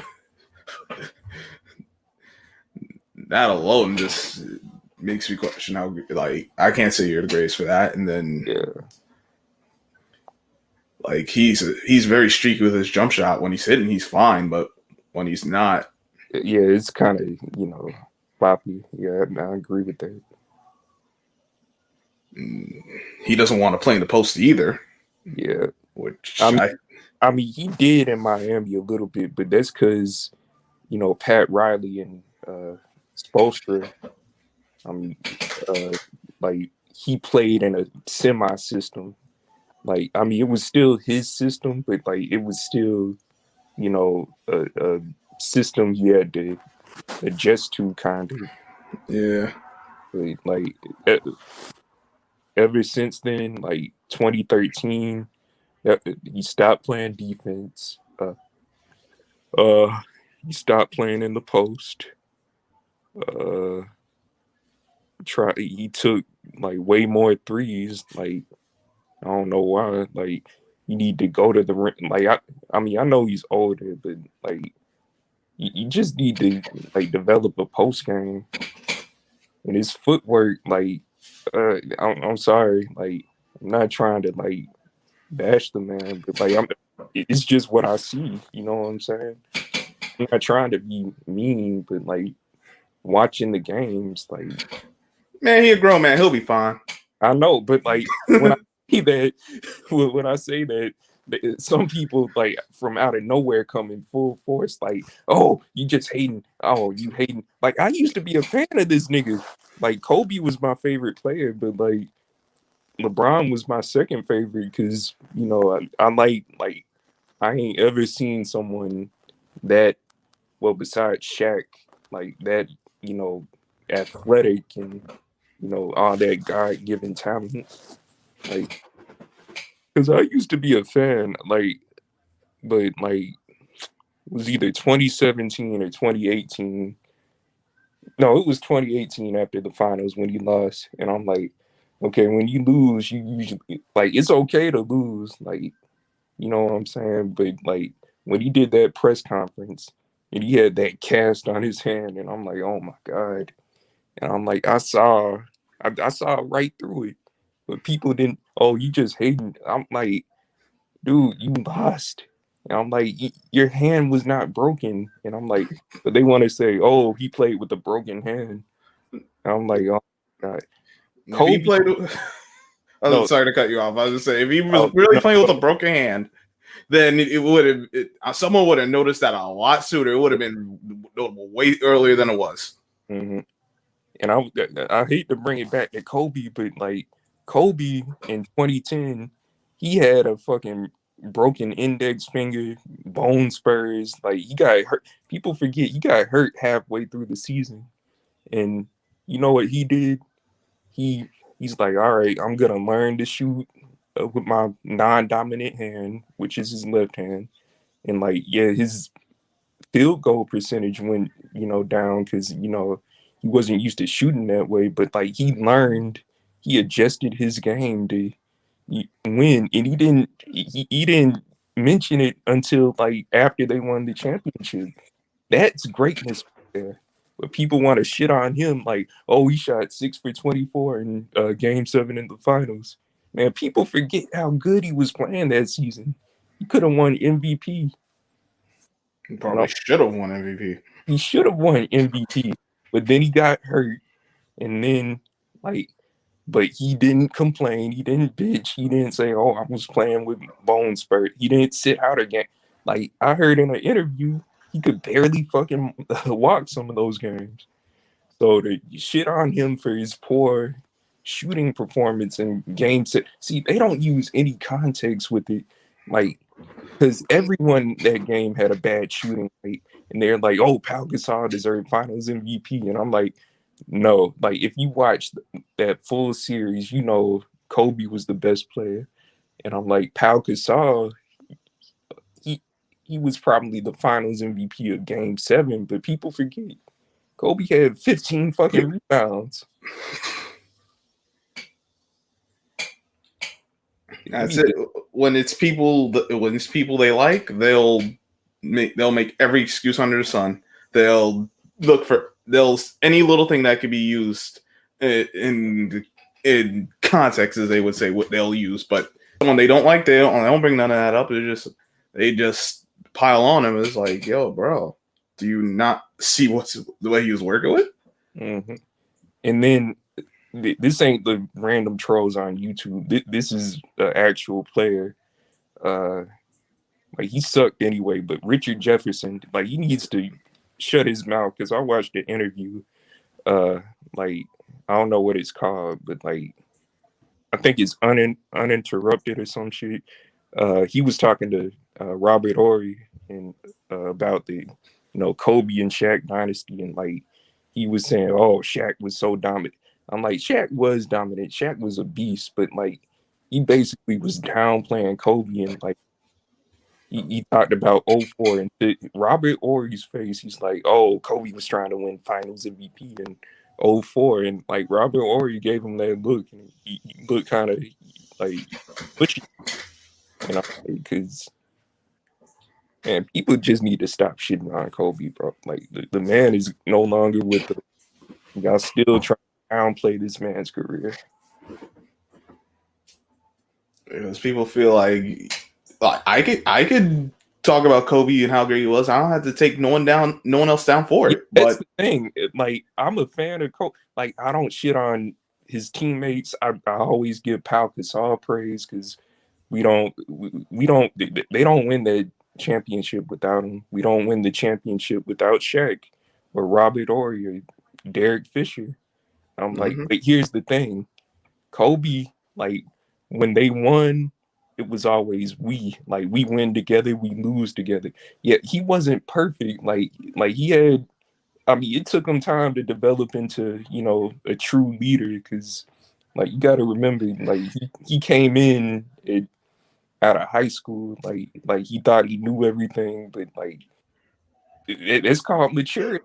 Like he matured into a good leader, and he made his teammates better. People don't want to say that, but he did. They don't want to say because he doesn't do it. He doesn't do it in a way that He looks does it. nice. But when you actually look at basketball and see how his teams did each year, you understand. No, he really made guys around him better. And like his teammates will be the first to say that. Like Trevor Ariza, like look how hurt he was when he found out his brother died. Like you don't cry over a guy that was a bad teammate like that, or like. All right. Yeah, you're right. That doesn't happen. And let me go back to LeBron because like everyone, like yeah, I mean I was of the belief like, oh, like he makes his teammates better. I used to believe that, and he does to an extent, but like no, it wasn't even 2018 when he wore the cast that I saw through him. It was when Kyrie, they were doing an interview with him like at a practice or whatever. And this one reporter asked him, oh, do you look, Tristan Thompson called LeBron like a dad. Like, and she asked Kyrie, do you look to LeBron as a father figure? And I'm like, that's when I'm like, okay, the media is fucking toxic with this nigga. Because I'm like, I can see why Kyrie, that I was on Kyrie's side ever since then. Because you calling a grown man, oh, the kid, I was going to give the kid the keys. And I'm like, man, like I see through it. Like I see through LeBron's pettiness. And I'm like, because I've been around people like that. Like they act one way, but they'll stab you in the back. And like I didn't want to see it at first, but like stuff just kept adding up. And I'm like, I don't know. Like, I'm like, I'm not trying to, like, I'm not hating. I'm just telling you what I see. I hear that. But apparently these days, talking about what you see, speaking the truth is hating. I don't understand that logic. I don't understand it either. Like, because, and I'm like, and one thing I've always had a problem with, you 6'8", dog. You don't need to be flopping and crying to the refs like that.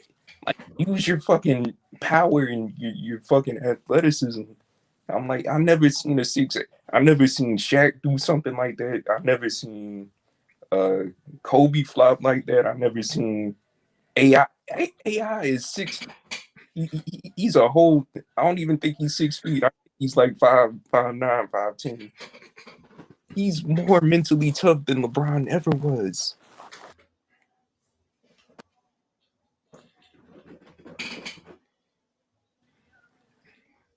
They don't make them like they used to. LeBron and And y'all want to call this dude the GOAT.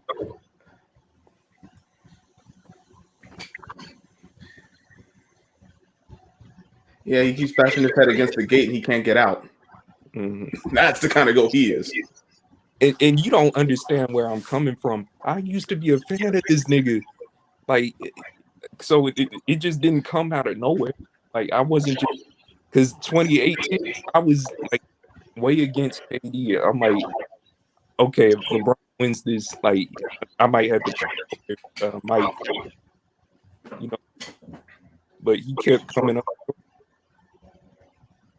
Mm-hmm.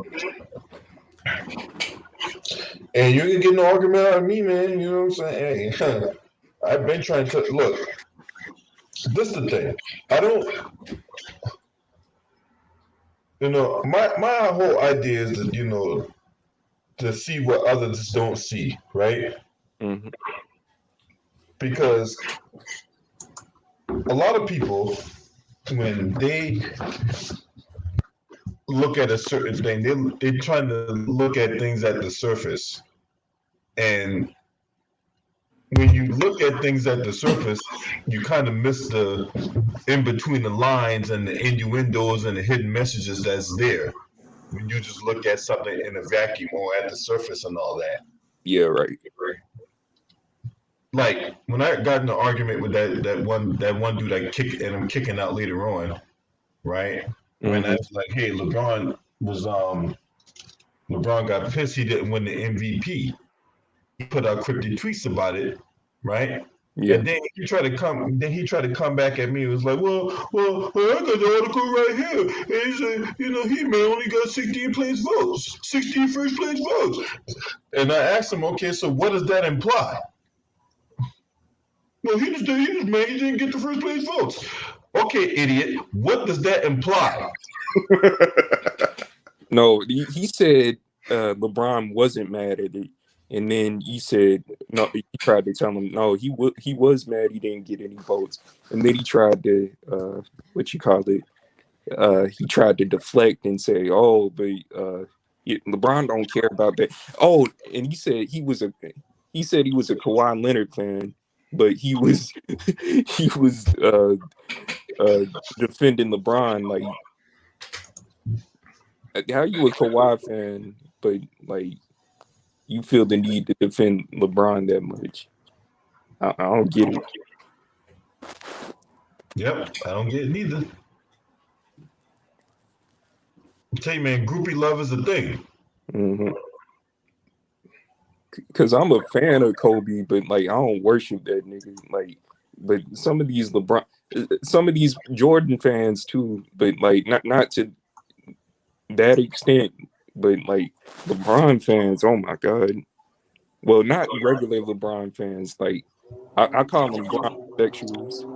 Those are like, if you a regular LeBron fan that just like respects his game and like don't shit on the other players, then I respect it. But like if you tear like what's his name on Tickets channel, Spiffy said the most hypocritical shit one day. Like he said, all y'all do is tear the other players down to make Mike and Kobe look good.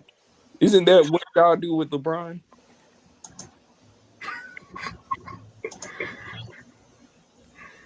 Yep, that's hypocrites. The motherfuckers being hypocrites, bro.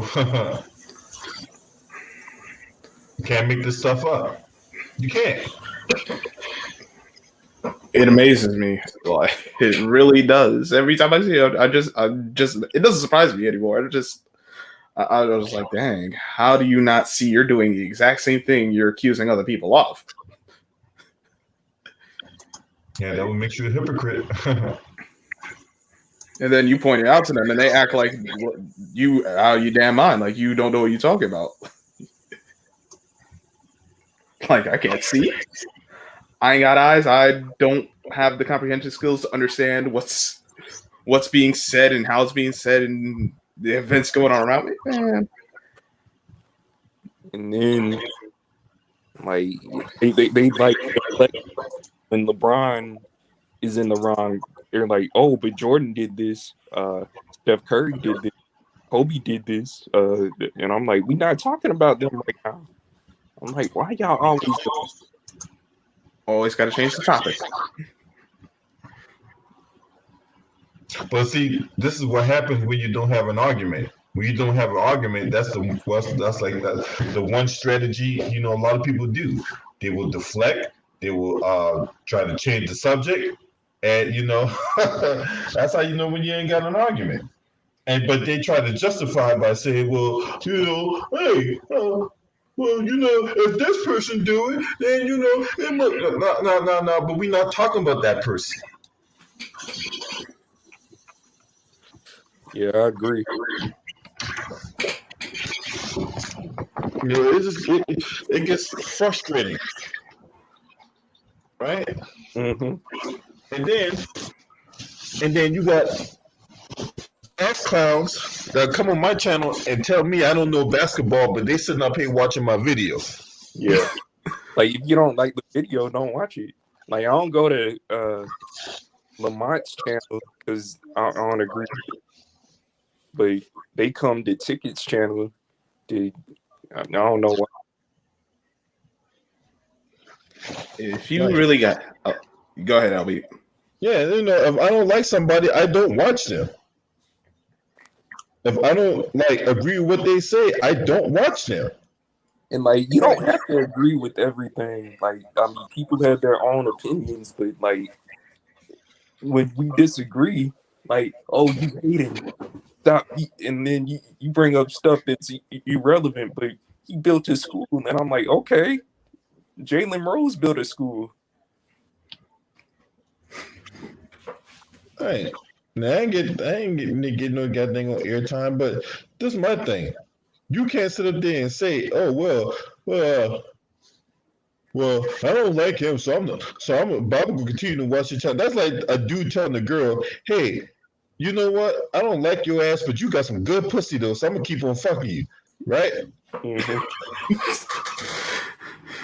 Yeah, yes, that's silliness. You're just going to continue shooting yourself in the foot like that? Yeah, But some people do that. Silly.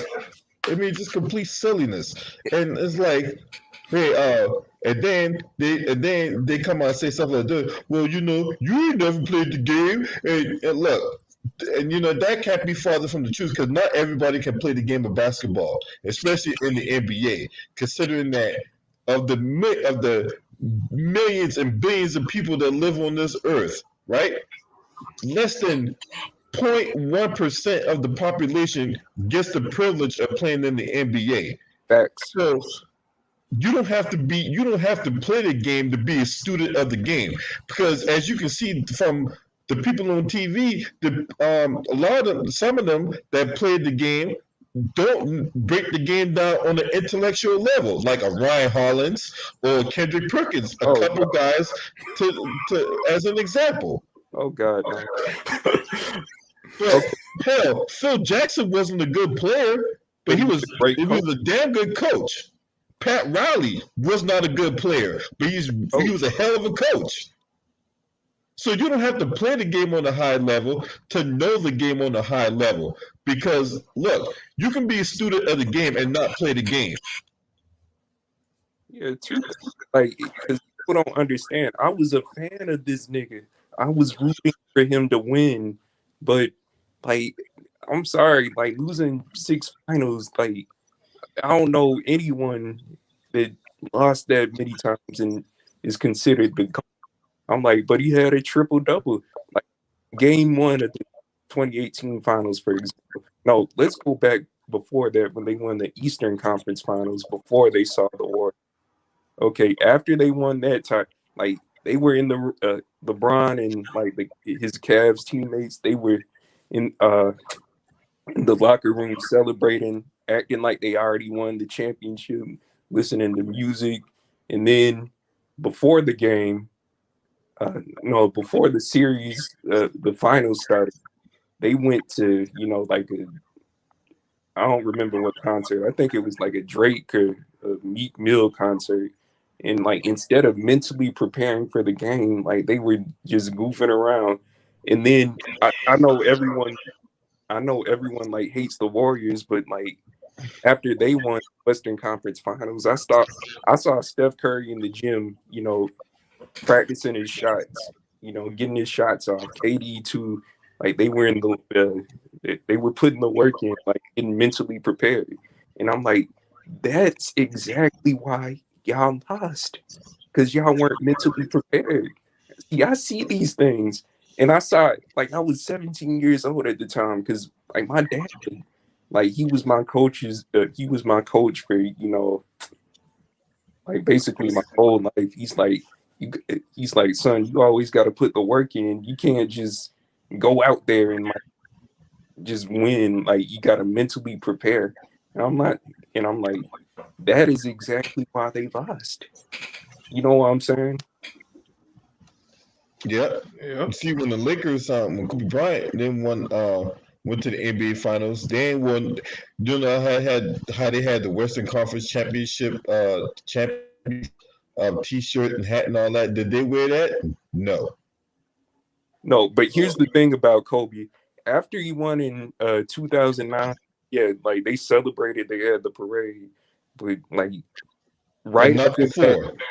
yeah, right after that, just right after he went to King, mind you, he just won an NBA championship, and his footwork was already one of the best in the league. But he went over to work with Hakeem and get better with his post moves, which he already had good post moves. But like Kobe was a true student of the fucking game, bro. Like people want to shit on him, but like Kobe was a really fucking smart dude, like a true student of the game. Like when you listen to him break the game down, like this man was a basketball savant, and I'm like, that's why I fuck with him. Endless pursuits of greatness. He never stopped working. Yeah, but people want to say, oh, he's not the best Laker. Oh, he was carried by Shaq. That is the furthest thing from the truth. Because let's talk about this Shaq shit. Like, oh, everyone wants to blame Kobe for it, and yeah, he played a part in it, a big part. But people want to downplay the way Shaq treated Kobe sometimes. Because Shaq even said, "Hey, I treated you like an asshole," but people still want to say, "Oh, it's all Kobe's fault. Kobe ran him out." And I'm like, when Shaq himself during the sit down interview said, "Hey, I was an asshole to you," and apologizes for the way like he treated him, people still want to like sweep that under the rug. And I'm like, I mean, they were like the best 1-2 punch ever, like the most dominant duo ever. And like I think they could have won at least like 6 or maybe I don't know about 7, but like I think 6 would be the maximum. But like people want to blame Kobe for like all the shit that went wrong, and like he was young, but like I mean we all make mistakes, and I'm like it's what people don't realize. Like people won't allow people to grow and learn from their mistakes, and like I don't know, man. Like they just shit on Kobe for everything. Yeah. Hey, what's up, Will? Salute to you, bro. Hey, come on in, Will. I put the link for you if you want to come in. But yeah, I'm right there. Man, look, Kobe Bryant was look. You know, when that whole thing about Mamba mentality and all that. You know, what I'm That's saying real. that thing. It precedes him after he left basketball and all that. You know, and it's like, the dude won an Emmy, not Emmy, a Oscar for Dear Basketball documentary and all that. And hey, up until his dying day, he, you know, See, Look, Kobe, it takes a certain mentality to be able to go out there and still put the work in and still reap the benefits of that work. but Because you get a lot of people out here that will expect something but put in nothing. mhm. But here's the They put in no work. You can't expect no benefits when you gave nothing. here's here's the thing. Like Shaq, when he retired, I don't know if he was at peace with himself because I think he knew he could. He, I think he knew he probably left a lot on the table or a lot to be desired. Yet he won the 3 Finals MVPs and the 3 championships. But like, let's be honest, he like won more and like he probably should have been the all-time scoring leader. So like, Shaq at peace with himself. When Kobe retired, was at peace because he knew like he never cheated the system. Like he always gave 110% every game.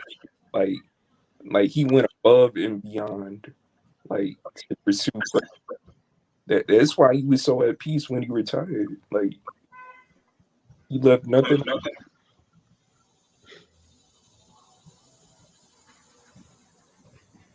And like at his funeral, like you had Michael Jordan, the arguably the greatest player of all time, like giving and I'm like on his great alone because Michael Jordan like barely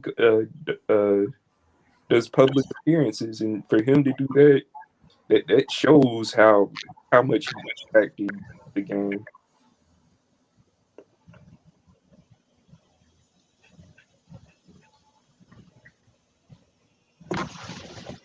Yep.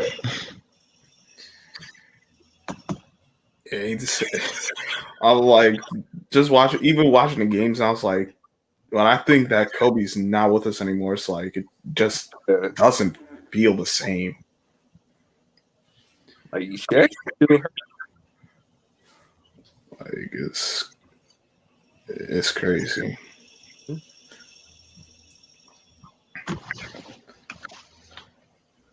Yeah, speaking of which, so what are you guys' expectations for the year, for the new season and whatnot? I don't know.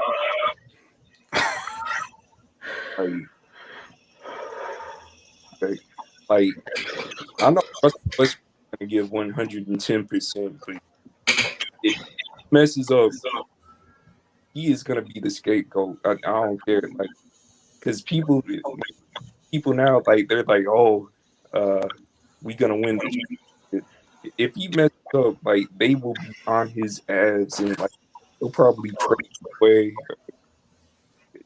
And I'm like, oh, bro, like it's the thing I love about Westbrook. Like he doesn't make the best basketball decisions, but one thing you can't say about Russell Westbrook is that he doesn't give 110%. Like he has that dog. He has that dog in him. Yep. And I don't see how him and a player like LeBron is going to fit together because they have opposite mentalities. Hey, so what do you think about these guys stacking the deck and all that to win championships? What do y'all think about that? Because I mean, I don't agree with it. Like, because first, like, I was like, oh, KD took it to the extreme. But then I thought about it and I'm like, okay. I thought about what him and LeBron did. You know, I'm like, and people don't bring up the '08 Celtics because they were all those players got together through trades. They didn't want to. They didn't choose to play together. But anyway, KD, like I was calling him a bitch, a snake, like all that shit. But then I thought about it, like KD, like all he did was, like he moved, but like he signed to the Warriors. He did the little press conference. Like he didn't he didn't do anything crazy, and he won 2 championships out of 3. But so like he did what he was supposed to do. But LeBron, like looking back on it, when he went to Miami, like I have a problem when he went to Miami actually. Like, cause you know, you gotta do what you gotta do. Like you're a free agent. I thought it was I didn't like them. I didn't agree with it, but I understood it at the time. But I didn't even have a problem when he did the decision special. My problem was when he did that whole parade when him, D Wade, and Bosh, like they held that, you know, ceremony, acting like they won the championship, and they were like, oh, not 1, not 2, not 3, not 4, not 5, not 6. Y'all remember, not 7. Mm-hmm. And then I'm like, okay, better win this first one. Like, okay, they swept through the East basically, and they got to the NBA Finals. They were up, like, it's not like, I'm not like you're gonna lose.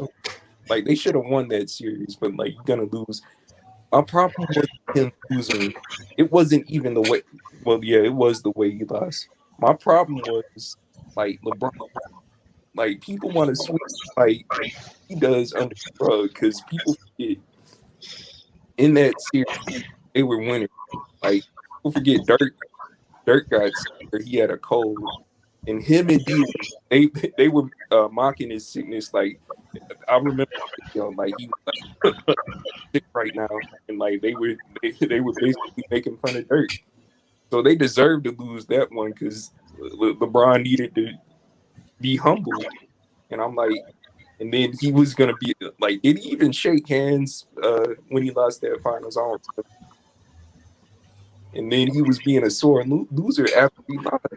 But you were a sore loser, like when you were making fun of Dirk, and like this is the stuff I see. Like people don't like. I didn't want to see it at the time, but I don't know if you guys understand like my thought process is because I was a fan of it, but like I've seen subtle shit done over the years, and I'm like, maybe I'm just crazy. I don't know. Well, if you crazy, I'm crazy because. Well, first to LB's question about the stacking decks, my issue with that is more so the players collaborating. Yeah, to like if you got 2 guys who are free agents and they just and they made their own choice, like, oh dang, I like this team, and then like they don't collaborate on it, but then they figure out, oh, this guy's signing here after they do their due diligence. Is like I could like if it's just like 2 players and you see a team that's on the rise. All right, that's because I really never subscribe to the idea that the teams will make the trades and whatnot to get themselves the best shot to win. So the players doing it in and of itself isn't a problem, but how they've really gone about it, like LeBron and KD, is like, and then especially LeBron making trades for like AD and Westbrook. That's really where I'm like, yeah, yes, you do it too much now. All right, were you gonna say something else? Like, because I feel like you express like what I said about, you know, LeBron, the history in the 2011, the subtle shit I saw throughout that series, like making Dirk and saying not 1, not 3, not 5, 6, not 7. Hey, he was the one who put it out there. He didn't live up to it. Yes. Like, all right, you said not 1, not 2, not 3, not all the way to 7. Like, all right, so you gotta make it. So you gotta show up, and he didn't show up. And it's like the LeBron fans like don't act like that. Then they kind of want to sweep that under. Like, bro, that did happen. There's a lot of other players in the past that if they had said something like that, we would have crucified him by now. But my thing is this: people think we hating like, oh, you just old heads, you live fast. But here's my thing. Okay, like LeBron is always played like he's gonna retire soon. In 1 year, 2 years, in 2 years, it's gonna into 3, 5, 6, 10, 20, 30 years. They don't realize what they're doing. It's like 30 years from now, they're gonna call the competition LeBron played against, like, oh, they were plumbers, they were instant thoughts or whatever they say. Like what y'all are doing to the past generation, like the greats that came before y'all, shitting on them. They're gonna shitting on the people, like the competition. Y'all said, y'all say it's so great, and I'm like, like y'all considered old 30 years from now. That's why I don't shit on like past competition. Like besides the 60s, like I don't want to say, well, in my opinion, it's kind of weak, but like I don't call plumbers or shit like that.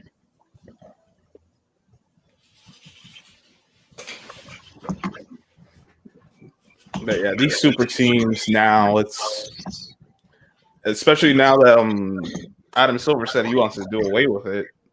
Yeah. My question is, one, why not sooner? And two, exactly how are you going to implement this? How would that even what's that going to look like? Because I don't know if you could realistically do that. Get like the owners might want to go through with it, but how's that going to manifest itself realistically? Yeah.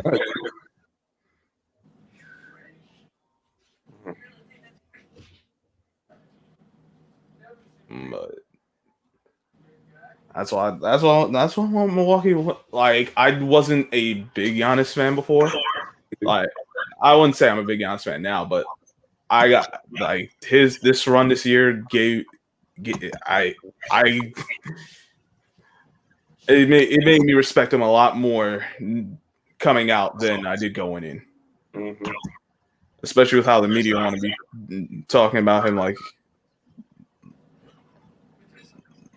he's just a guy. Like, I wouldn't say just a guy, but they downplay him. I hear all these talks about Middleton being the closer and all this other stuff. Like, Middleton is a good player. Yeah, he's all-star caliber. He is not, but he doesn't always play to that level. All right. But here's my thing with this super team and LeBron and like LeBron. Like, my problem with him is always this. Like, he talks about it. Like, he makes like a paragraph IG post, like, oh, saying, oh, doubt us. Like, please keep the same energy. And like, oh, I'm the king. I'm changing my number. And I'm like, nigga, changing the number has nothing to do with, winning or going through.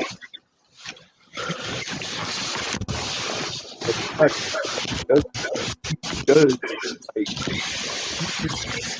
not talking to show like show your how did it work? Mike keeps like, I hear a lot of background noise with your mic. Oh, my bad. Hear me now? It's a little better. What else is?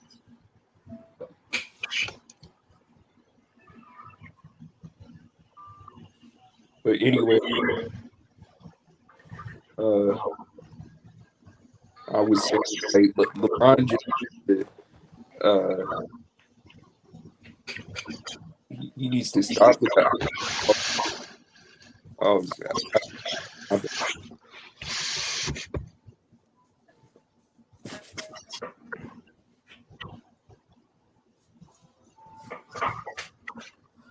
yeah, LeBron James, it's time he's done all this talking. I'm tired of him talking. I want he could do all this talking. I want him to show me something.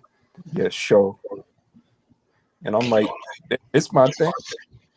Like in Miami, like it took the 2011, loss and him getting humbled to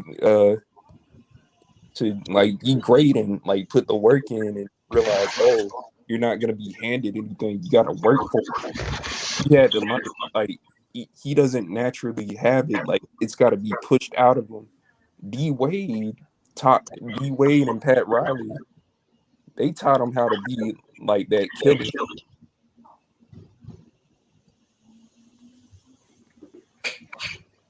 But when we point this out, though, we get called haters, man. And I'm like, but his first year in his first 7 years in Cleveland, he was actually it wasn't as bad. Like he was actually putting the work in. Like he but then like when he went to Miami, like I guess like he forgot, He arrived. That was it. He arrived. I got to Miami. I'm here. It's all good now. Only it wasn't. And you got smacked around in 6 games by the Mavericks. And like that 2018 team, like I'm gonna be honest, it wasn't a good team. Like I didn't think they were gonna win like the finals, but they could have at least won one game. But that 2007, 2008, 2009, 2010 rosters, they weren't great teams, like super teams per se, but they were good teams. Like you don't win 66 games like just doing it by yourself. Right. Like no one has ever done it by themselves. And I'm like, they act like this nigga has done it by himself. And I'm like, yeah, he was the best player. He was the main reason, but he wasn't the only reason. And they're like, oh, he took this team to the finals. And I'm like, dude, Big Z, great. Who else? Mo Williams was kind of underrated. I'm like, that team won 66 games. That's all I'm saying. You don't win 66 games doing it by yourself. And they were the best defensive team in the league. Yep. All right, Gideon, what you got? What's going on? How you guys doing? Good. Yeah, you made some good points, man. People say, oh, LeBron didn't have a team, but they won 66 games and were 39-2 at home that year. And people forget about this. This team was 6 wins away from, at the time, the Bulls' record, which was 72 until the Warriors broke the record in 2016 when they won 73. The Cavs had some good shooters. Danny Green, you had Boobie Gibson, you had, you also had Sasha Pavlovich, you also had, Big Z that can shoot the ball. You had Mo Williams. I'm not saying that team was super duper, but they were not trash. That's all I'm saying. They were not trash. I mean, that's all I'm trying to say. Exactly. And they were picked to go to the finals, and some people picked them to beat to win a championship. So the narrative that they were trash is ridiculous. Yeah, man. Go ahead. Like, were you still talking? No, you were saying something. Oh, okay. Yeah, because like watch those old ESPN clips about like the Cavs and like they were predicted to go against the Lakers, like because they made the Kobe LeBron puppet commercials. Like it would set up for that finals. Right. One guy lived up to expectation, the other guy didn't. Exactly. And people want to push this narrative that the Magic were better. No, they were not. Orlando was not better than Cleveland. They were a good team, but they weren't this like if you look at the Cavs and the Magic, like they were like on equal footing, in my opinion. Like I think the Cavs were the better team, to be honest. I agree with that. I always tell people the better team does not always win. I always tell people that because sometimes you can be better and lose because a player can get hot, or you can miss some shots, or turnovers, or some certain situation. The Cavs were the better team because look at this. Cleveland had depth. You had defense. You had shooting. You had Ben Wallace. People forget Ben Wallace was on the 09 Cavs team. That was good. Wait. Let me say something about Big Ben. They're like, oh, he only averaged 2 points that series. And I'm like, dude, Ben Wallace is not a scorer. He's Right. defense. That's how I know y'all know nothing about, basketball, the intricate, in the little details that go around it. But you go ahead. Yeah, I agree with that. All right, wait, what you got? Shit, salute to LB. Shout out to the chat. Salute to the panel. Hey, listen, man. I feel like, listen, man. When it comes to team sports, it's just gonna be a team aspect. You know what I'm saying? A lot of times we try to put tennis inside the NBA. Oh yeah, like he did it all by himself. Nah, it's not like that. It's actually a whole team structure. And then go back off the Orlando and the Cleveland situation. I don't know which one of y'all had said that, but like in the NBA, the better team will prevail if it's all healthy, because it's a 7-game series. It's not like a one game like the NCAA tournament. It's not like the playoffs in the NFL where one guy can be off and that's the end of your season. It's a 1-game shot and you out. But in the NBA, you get 7 tries. So like I said, minus the injuries, anything else will show who is the better team. I kind of disagree. I see where you're coming from. That's fact, though. That's not always true, because if the better team always wins, give me an example. Enough.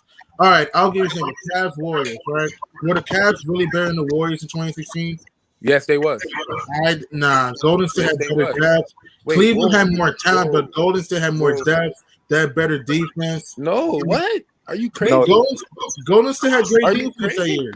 Bro, they got exposed. Yo, no, hold on, bro. Cause we can't both talk at the same time. First of all, they got exposed.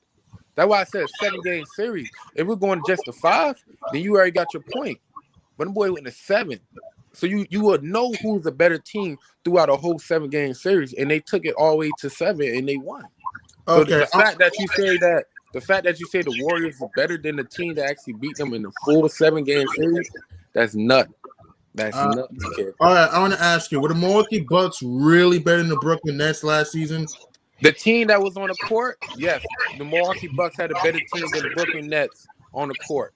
Okay, I want to ask. Okay, but hear me out. But here's the thing: the Nets were not healthy. So did you not hear my first statement when I first said minus health? You can be able to play like if the team are right there on the court, the better team would win minus health. Either way, that team that was on the court, led by KD with Joe Harris, and I'm not even gonna really count. Somebody got an echo. I think maybe you, LB. No, that wasn't me, kid. No, not I said LB. I said LB. Oh, now, like I was saying, like the simple fact that like if you paid attention, even with his second start as in a Kyrie, Milwaukee got blowed out twice in game 1 and game 2. Then they almost got blowed out by 50, and they were fully healthy, minus 1 player. You know what I'm saying? And the structure on the team, once Kyrie went down, it was the best out of 3? Yes. Milwaukee got that. Best out of 3. You can't knock that. You gotta give them their credit. So I do. I give them the credit. I do. The team that was on the court, Milwaukee was better. No point. It's like what Bill Belichick say. Availability is the best ability. I agree with that. Availability is the best ability. I agree with that. But what I'm saying is, if the better team always wins, then you can't be surprised about an outcome. That's what I'm saying. Like, for example, right? Were the Dallas Mavericks really better than the Miami Heat in 2011? Facts. I disagree. I'm sorry. I disagree. They actually was a team. I understand that, but listen, I understand that, but let's be honest. Yes, the Mavericks played hard, but let's be honest. If LeBron, I know you don't want to blame one player, but in this case, if LeBron just steps up in that series, the Heat would have won. I mean, Wade had a great series. Bosh had a great series. He can't step up when the defense is already penetrated. Like Rick Carlisle set up a defense to shut down LeBron doing what he could. It shouldn't shut down to the point in which he only averaged 18. He can still get to the line. He's still as athletic. Other than Tyson Chandler, they didn't have shot blocking. I watch every game. I watch every single game. LeBron could have statement.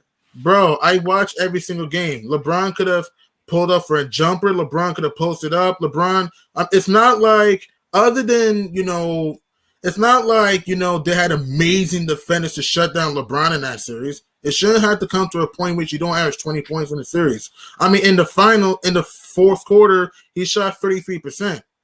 Like I said, if the Mavericks were better than the Heat, then we should not call that an upset. That's what I'm saying. You can't be better and then it's an upset. That's what I'm saying. Who said it was an upset? I'm not saying it was an upset. Not you. I'm talking about many people. That's the problem. That's the problem, big dog. I'm talking to you, and you keep giving me other people's opinions. I'm talking to you. You know what I'm saying? I don't think. Listen, you can think the better team always wins. I don't. Sorry. So you saying that Miami Heat team? Yes, I believe they were better. I believe they were better. It can't be better if they're not performing it. See, well, because one guy didn't step up. Wade and Bosh performed, right? Listen, legitly, bro. Like Dirk Nowitzki became that superstar in that whole situation. He was the best player on that court. Better than LeBron, better than D Wade. You had dudes who were stepping up out of nowhere. Jason Terry. You had Jason Kidd were flourish into some nigga brought back the Nets type of playmaking he did out there. Like, come on, bro. Like legitly, bro. You tripping, bro. How am I tripping when I watch the series? I watch every single part. And by the way, Jason gets shot 36% in the series. So it's really more Jason Terry. No. See, that's your problem. You looking at shots. I'm looking at the whole game. I'm looking at the structure of the passing. Let me finish, bro. Let me finish. I'll let you talk. Let me finish. You know what I'm saying? Like, we can't be doing like females and cutting each other off. You know what I'm saying? You know what I'm saying? Go ahead, bro. I watch every part of the game. You may think I don't, but I do. I'm just speaking my own opinion. So I'm saying is, I believe the Heat were the better team. That talent, that just good depth. The problem was, LeBron just wasn't aggressive and just didn't take over. Sometimes you can have a better team and lose because of situations, because of circumstance, or sometimes a guy can get hot in certain games. Because like I said, if the better team always wins, we should never be surprised about a certain outcome. Example, the Knicks in 99. Were we really the best team in the East? No. Like, the Pacers were better. The Heat were better. It's just that, we just had guts. Sometimes one shot could be a difference. Like Allen Houston shot in Game 5. If that shot doesn't go in, we don't win. Sometimes you can have a worse team and win because of certain circumstances. Nah, you're not making sense, bro. I am making sense. I am making plenty of sense. Let me say something, bro. If I got two guys that come on the court and one guy say, yo, I'm going to put my heart into it, while the other guy say, I'm a half-ass it, that dude who put his heart into it, he's better because he knew coming into the situation that he got to step up. Let me finish, bro. Like, you keep cutting me. I just let you talk, bro. Relax. All right, go talk. I don't need you to tell me to talk. I'm gonna continue. Like I was saying, if a dude come to the court and the other dude comes to the court and one dude just want to half-ass and the other dude come all straight heart and everything he put his game onto the line, yo, that dude is better because he came into the situation knowing what's finna happen. And he said, you know what, I'm gonna be better than the other guy. So Miami Heat had the best team, but it wasn't better. Like, that doesn't make sense to me. I get the best and not be better. That doesn't make sense to me. That make perfect sense. It does not. You can't have the best team and not be better. That doesn't make sense. No, bro. You can have the best team, and then there's a team that became better. I still disagree. I disagree. Sorry, you're not going to change my mind. I don't care about changing my. I seen the facts. I seen Dirk take down the fucking Miami Heat. I seen Dirk end up Dallas Mavericks. I seen Jason Kidd with passes. Okay, he might not have just shooting threes or he didn't have all this, but he damn sure played defense. He damn sure was playing that on D Wade at times. Like, come on, bro, stop it. I mean, you falling on everything on LeBron, but the whole team structure. They did not. That whole first season, it wasn't like they started at 9-8.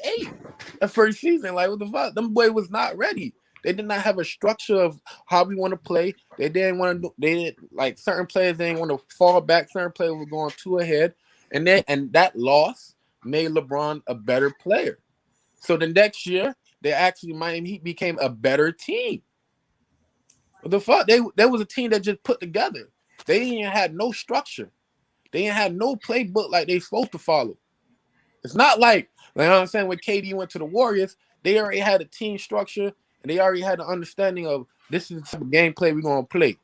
Well, LeBron did. He just brought a bunch of guys together, and they all got down the same skill set. So they had to realize, okay, you got to go in at times, and then I got to go in that time. And then that when they lost, they realized, shit, we got to get our game better, and that's what happened. I mean, made some points, but like I said, you may disagree, but sometimes, sometimes luck plays a part of things. Sometimes, certain circumstances can fool you to think, oh, that team was better. Because I always say this, if the better team always wins, then you should never be surprised about a certain outcome. That's what I'm trying to say. So, like, for example, you made some good points about the Bucks and Nets, but we can all agree that the Nets were healthy, then they would have beat the Bucks. So I'm saying that I don't believe personally that the Bucks were the best team in the East. I don't believe that personally. So, but you gotta give them that respect I because they give went them through the trials and tribulations. I do. So they are the best team right now because they got the shit accomplished. You can't say, oh, they're not the best team, and they are the champions. You gotta respect you can be the that. champs and not. You can be the champs and not be the best team sometimes. Sometimes it's just matchup. No, I'm just saying. I'm like, if we touch, like, listen, I get if the season was going on right now. Okay, look, they're not looking like the best team, but we didn't see nobody play yet. Last person we seen play are the champions. So you got to give them that respect. Like, I think a lot of people, I think a lot of people skip and glance, like, oh yeah, like even with Vegas, Brooklyn and Lakers. Nah, bro, you got to at least respect the game and respect the championship because that's how they did. Like I get if it was a Toronto situation where your best players slid and then you just left alone, but your best player's still there in Milwaukee. So I'm not going to disrespect them like that. That's I am not disrespecting them. I give. I'm not saying you directly, bro. I'm just saying, like, I just said Vegas and how they did everything. I'm saying in the general aspect, how you see on around the whole world. I see Lakers, Nets, everything. I'm a Nets fan, but I'm not going to disrespect because we got knocked out in the mouth. You know what I'm saying? By the Milwaukee Bucks. You know what I'm saying? Yeah, I could say, damn, he wasn't fully healthy, but that'd be some excuses. Fuck that. We lost. We gotta give them boys respect. That's how you become humble and you allow yourself to get any more blessings because you got acknowledge what happened at the moment and continue to build from that. By me saying, nah, man, like, man, we were healthy. I'm in another dimension. I'm in this dimension. I gotta respect what happened and continue to go forward. So nah, like, you know what I'm saying? I mean, I hear you, but everyone has the right to believe. Listen, I'm not discrediting Milwaukee. Milwaukee earned that series. I give them that. I believe they weren't better because, I believe they weren't better because, like I said, if they were better, then we shouldn't make excuses. That's what I'm trying to say. And also, like I said, if you're the better team, then there's no such thing as an underdog or an upset because, like I said, sometimes circumstances can play a part into why a team wins a certain series. Like example, Game 7. If Durant's foot wasn't on the line, let's be honest, the Nets more than likely would have won that game. I give the Bucks their respect, but I'm not going to pretend that's in life in general, bro. You saying little things like that, that was on the court. He was on the court, foot on the line. You can't, like, bro, like, I'm not saying it's the Bucks' fault, but let's not act that didn't happen. I'm not saying it's Milwaukee's fault, but let's not act that he didn't get some sort of luck. Nah, that wasn't luck, bro. What do you mean it wasn't luck? That wasn't luck. His foot was on the line. That can't be luck, bro. Okay. His foot was on the line. That's it. Like we're not making an excuse on the Nets end. What excuse am I making? It's not an excuse. I'm not making excuses. Brooklyn had the chances of loss. I'm just saying that I don't personally think Milwaukee was better. Because if you actually watch that series, there were times in which Chris Middleton was inconsistent. There were times Holiday was inconsistent. It's true. Listen, I'm talking about the Nets team that was presented from Game 5, Game 6, and Game 7. That team right there, that Net team was not better than the Milwaukee Bucks. I don't care what you say. All right, that's fine. That's what you think. That's what I'm saying. Joe Harris did not show up. Drew Holiday did show up in game 4. No, actually in Game 3 when he fucking put that layup in. And we could have went up 3-0, but we didn't because Drew Holiday had that easy ass in the paint situation. You know what I'm saying? So there was times where we could have we could have done some shit. However, when you don't have guys like a Joe Harris who getting the ball but don't show up. You have situation where we don't have no defense. Our center is getting cooked. You know what I'm saying? Blake Griffin was getting cooked in that fourth quarter and led it into that late third quarter. That's why he wasn't really so much out there at the end. You know what I'm saying? But game 6, because like motherfucking Giannis was killing that nigga. At first he can keep up with him, but it's like that's the only big guy you got. Because everybody else, Jeff Green couldn't stick with him. You know what I'm saying? He just came in off that situation with his injury. So you can't even put him to go full focus because he's going to think about that as well by default. You know what I'm saying? You literally just got off the injury from the last series and you right back into it in the situation. You know what I'm saying? So, bro, the whole team was just abysmal. Like, everybody was just, like, fucked up. You know what I'm saying? James Harden, I feel like he should never play in general, because the fact that they let him play, they let him control the ball when he can't even move, bro. And that shit right there, like you're not letting your players to maybe get in no fun and no rhythm in a way, because you got to wait for him to see what he gonna do, and it's like you playing off of him, and the only person who could get their own shot at that time was a KD. Everybody else is looking for like, shit, all right, do I make a cut right now? Wait, shit, he's still standing at the top. I don't know what to do now. You know what I'm saying? That's why you probably had a situation where a Joe Harris wasn't feeling comfortable because he felt like he was probably late to the spot he should have been at. You know what I'm saying? In situations. So it like I said, like Milwaukee got that. Salute to them boys. They should be coming in as the best team on paper, and you got to salute that. That's it. I mean, listen, I give them credit, and they deserve the championship. I just don't think they're the best team in the East. That's just what I believe. And I'm sorry. I see what you're saying, but I just don't believe the better team always wins, because sometimes health or missed shot or, injuries or, a guy can play back, can really make it, change an outcome. That's what I'm saying. That's what I'm saying, because I believe if the better team always wins, there's no such thing as an upset. But there are upsets. There are. Because, like I said, sometimes – and also, you have to understand matchup matters. Matchup means something. So that's why I'm saying that the better team doesn't always prevail. That's what I'm trying to say. Like I said, like the way you thinking, I'm thinking football. I'm thinking it can happen in basketball too. Let's not act if luck doesn't happen in basketball. Luck, again, I'm not discrediting the winner. I'm not. The winner's the winner. But I'm saying is that let's not act as if the winner doesn't get some sort of fortune in basketball. It's true, because you can actually win a game or win a series and not play all that well. Example, Milwaukee won game 4 shooting 40%. Phoenix shot 51%. You can argue that Phoenix was actually playing better than Milwaukee, but because of Chris Middleton that night, Milwaukee came back. Like I said, sometimes one guy can be a difference. It doesn't always mean that team was better. Not luck though. That's sticking all the way through to the 0-0-0 hit the fourth. That's not luck. Like I said, I told you earlier. Minus injuries, there's no other excuse, bro.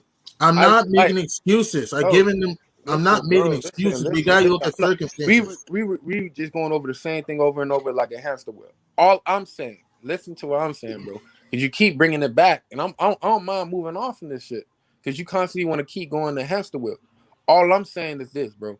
The simple fact that luck in the NBA is staying healthy, if you want to say it like that. And I said earlier before, I said minus injuries, there's no other excuse to it. You're either going to perform or not perform, period. Middleton performed. He came up and he showed up. Middleton showed up in game 5 and he showed up in game 6 for Atlanta Hawks. He did that. Nobody didn't expect them to do that. Everybody expect the Hawks to win at least one of those games. They're like, oh shit, Giannis gone. They still went out there and performed as a team.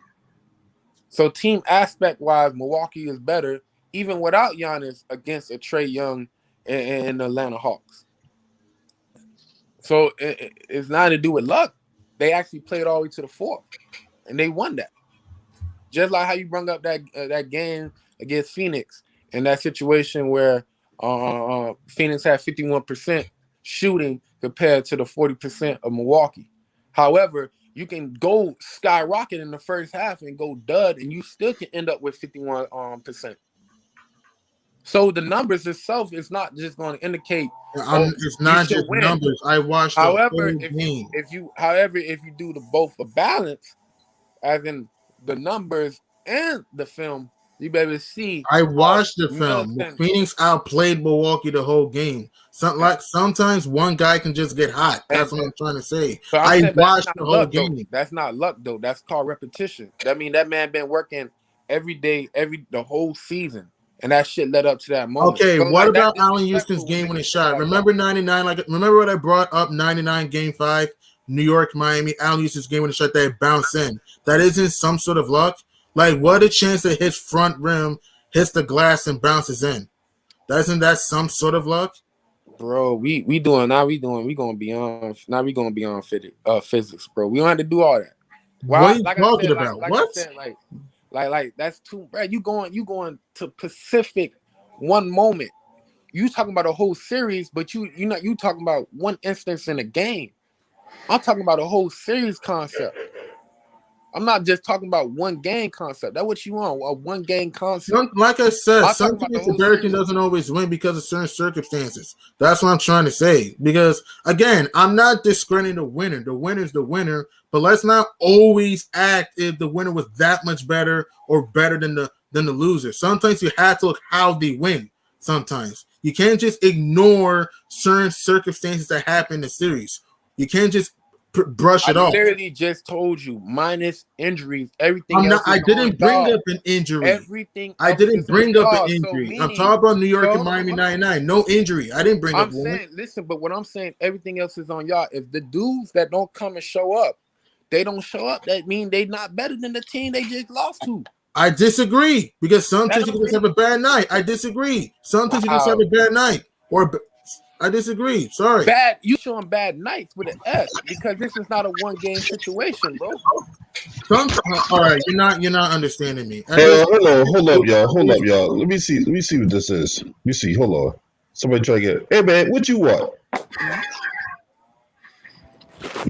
Hey, he come back to me in like 5 minutes. My phone. You supposed to be banished. What you doing back here? Wait, what? Hold on, can y'all hear me? Hey, yeah, you supposed to be banished. What you doing back here? Because now I want to be a part of the panel. You want to be part of the panel? Yeah. Even though I was. So you learned your lesson from a couple days ago. What lesson would that be? Lesson is when this my channel, I ask the questions. I don't get put on defense on my channel. You came in here reckless and all that. I had to put that smack to you. But anyway, yeah. Here again. So what's up? Yeah, lesson learned. Cool. We can move on now. We can move on from that. All right. Now, this whole so wait, what you made a somewhat compelling argument, but I had to slightly disagree with you on what you said. The best team does not always win, but I will say that the team that plays the best in the situation will win. But the best team don't always win on paper. There's always, if that's the case, then why we got upsets, especially in the NCAA tournament. Nah, LB, like I was saying, when it comes to the NBA, it's way harder to say that for the simple fact that you got more than just multiple games. Everywhere else, I agree with that term. NCAA, you only got a one shot. NFL playoffs, you only got a one shot. Hockey, not even hockey because they still give you a series. So it's like, you know what I'm saying? Baseball, they still give you a series as well. So it's like them teams with that one shot situation. You know what I'm saying? NCAA football. You know what I'm saying? So it's like those sports. That's like everybody keeps saying it's super competitive and they're parity, but they only get one. They only get one shot at a situation where in other leagues like a hockey and a NBA and a baseball, you get games to not just be like, oh shit, man, you know my dog was bad that day. You know what I'm saying? But guess what? He came back. Next game, okay, shit, all right, you can't say excuses.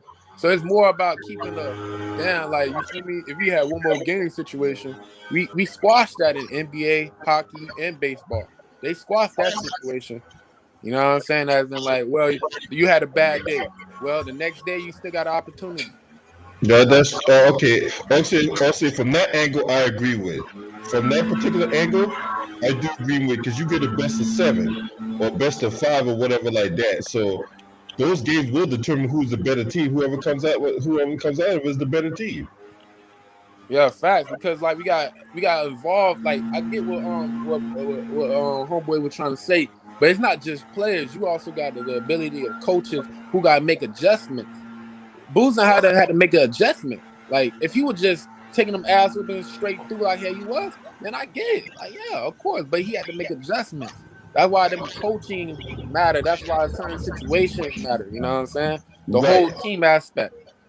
But yeah, but the Dallas Mavericks. All right, so this is the thing, right? On paper, the Mavs were not better than the Heat on paper, but that's why they play the game. Thank you, LB. On paper, it seems like that, but everything on paper don't mean it's gonna play out in real life. Now, I Right. appreciate you saying it like that. Thank you. All right, Shane Cuts, what you got for this particular topic?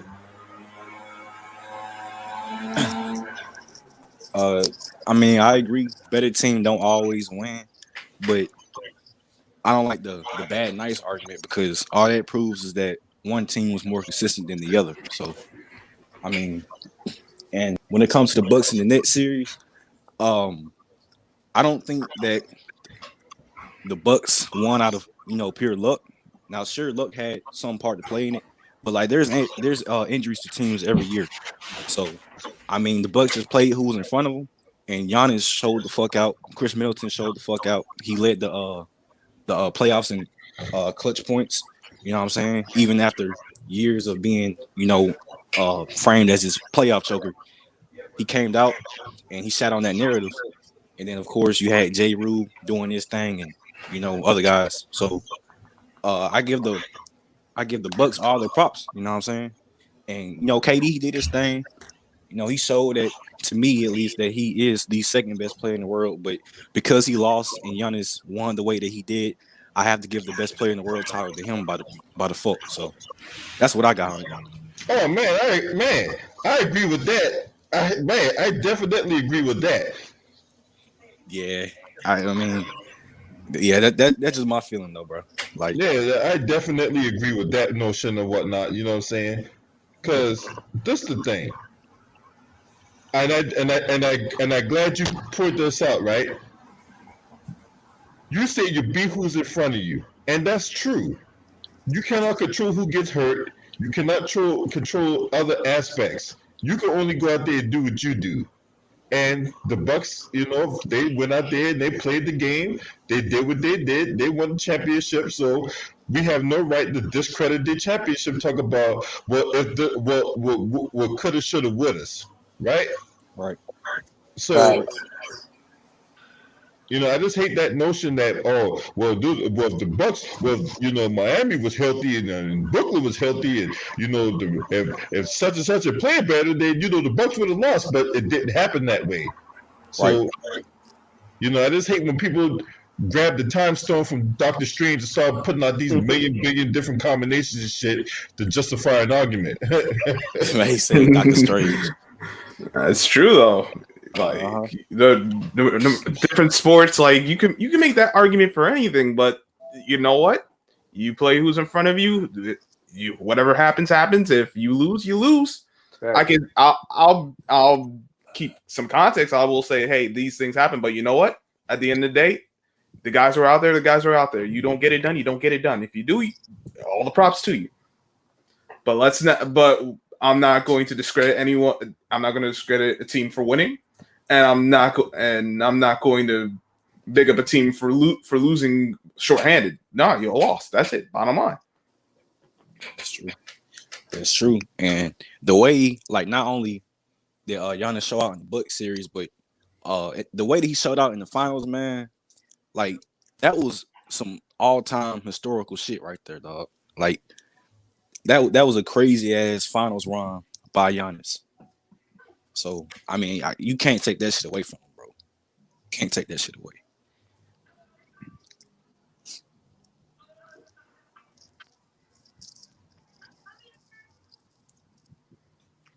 I don't know about him being the second best player, but everything you said, I agree with. But I don't know about that boy being the second best player. You kind of tweaking on that one, but I feel you though. Who, KD? Yeah, he's not a second best player. That's too low. That's too low. I'm talking about second best player in the league. I ain't saying he's the second best player on the team. No. I'm saying like that's too low of a number. You know what I'm saying? Like if Giannis won, that mean then KD gotta be like just 1B? 0. Nah, he just gotta be 0 because he gotta be the started. You know what I'm saying? I don't know. I personally think. Go ahead. I feel like for you, like, bro, it's been years where probably certain players that didn't even win the championship still was the best player. Like I'm not, like I said, like Giannis, like he played his game, but I don't think he's the best player. That's kind of crazy. You know what I'm saying? I think he is, man. Because I salute to that, yo. Like, definitely, shout out to Giannis. Like, because like I said, like he's there. But if I had to, like, skill set, like growth to growth, Giannis not even fully developed yet. Like, that's what I'm saying. But see, that's the thing though. Like, skill for skill, Giannis. Like, I keep bringing up the finals because that's where he really showed out. Is like when he started making those mid-range shots consistently, he was hitting the 3 ball. He was, clamping everybody. From Jimmy Butler, well, not Jimmy Butler, Devin Booker on the perimeter to DeAndre Ayton in the post. He was just everywhere, bro. And for me personally, him all around, like from offense to defense, I think he was just a little bit better than KD in these playoffs. Now, KD was definitely the better scorer, but I just give everything else to Giannis. See, the only like I can agree with that. However, you just gotta remember, like, this dude was just coming off an injury. Like, we just got like a couple games under his belt. Now we going into a fresh season. From at the beginning, he already got his legs under him. He played more than 40 games, so that's good enough. It took Rudy Gay like 2-3 years before he got to himself.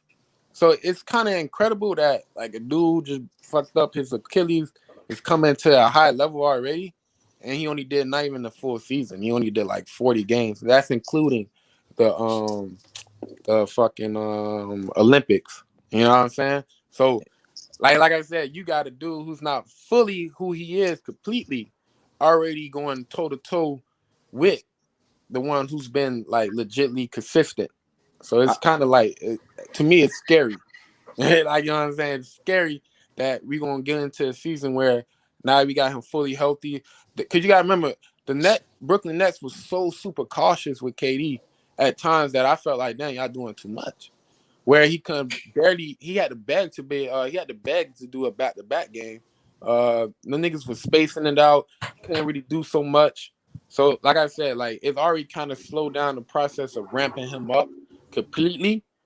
You know what I'm saying? But now, you know, I said, like, this was, like I said, I'm happy Milwaukee actually won against us. Because it's kind of like a blessing in disguise, because some of the fact that it took us out of the Mike D'Antoni mindset, because I felt like we were doing too much of a Mike D'Antoni Houston Rockets type of offense. That would kind of led us into situations where I have KD sticking Brook Lopez instead of having him on a certain different type of player, such as a Middleton or a Giannis, because I'm not no big guys. You know what I'm saying? The biggest guy I had on the court at that moment is a KD. You know what I'm saying? Because you can't put DeAndre in, because DeAndre was getting cooked either way, and he probably lost all his,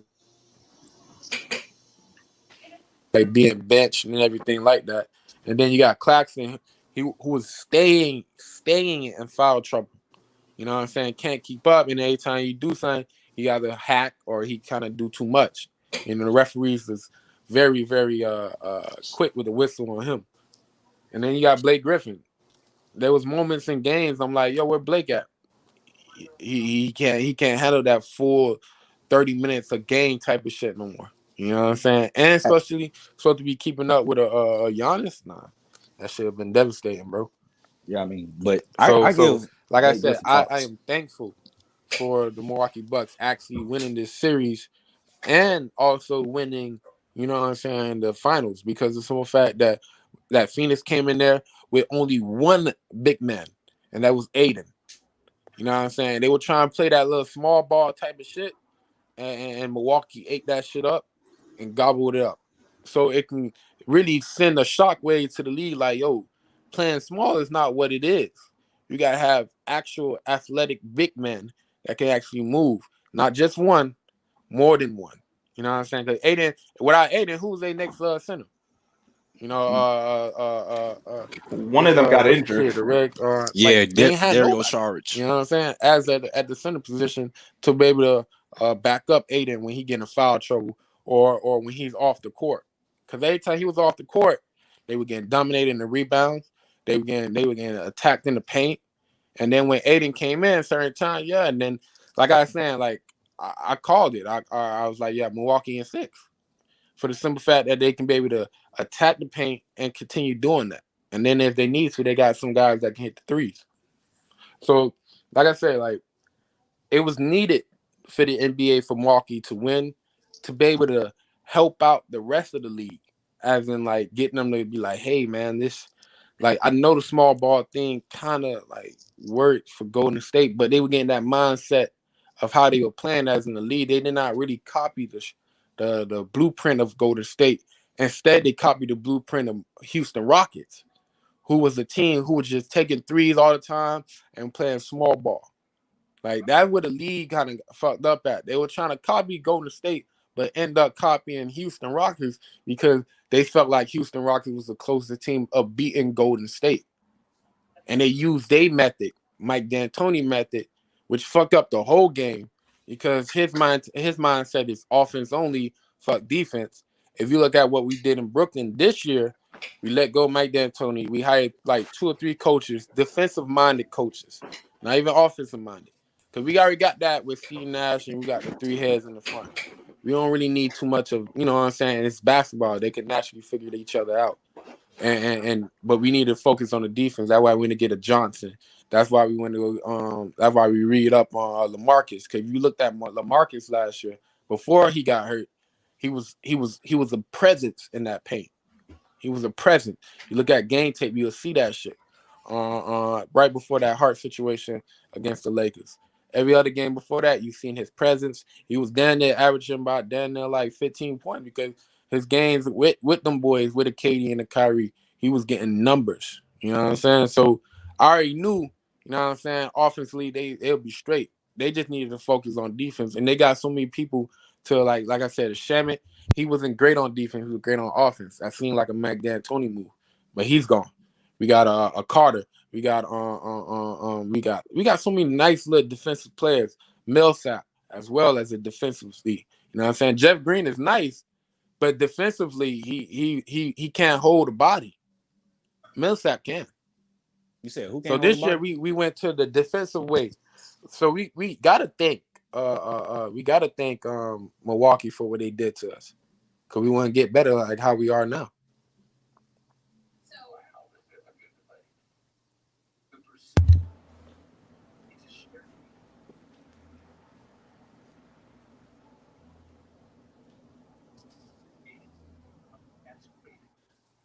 I mean, yeah, teams need to chill out with No, go ahead, man. Go ahead.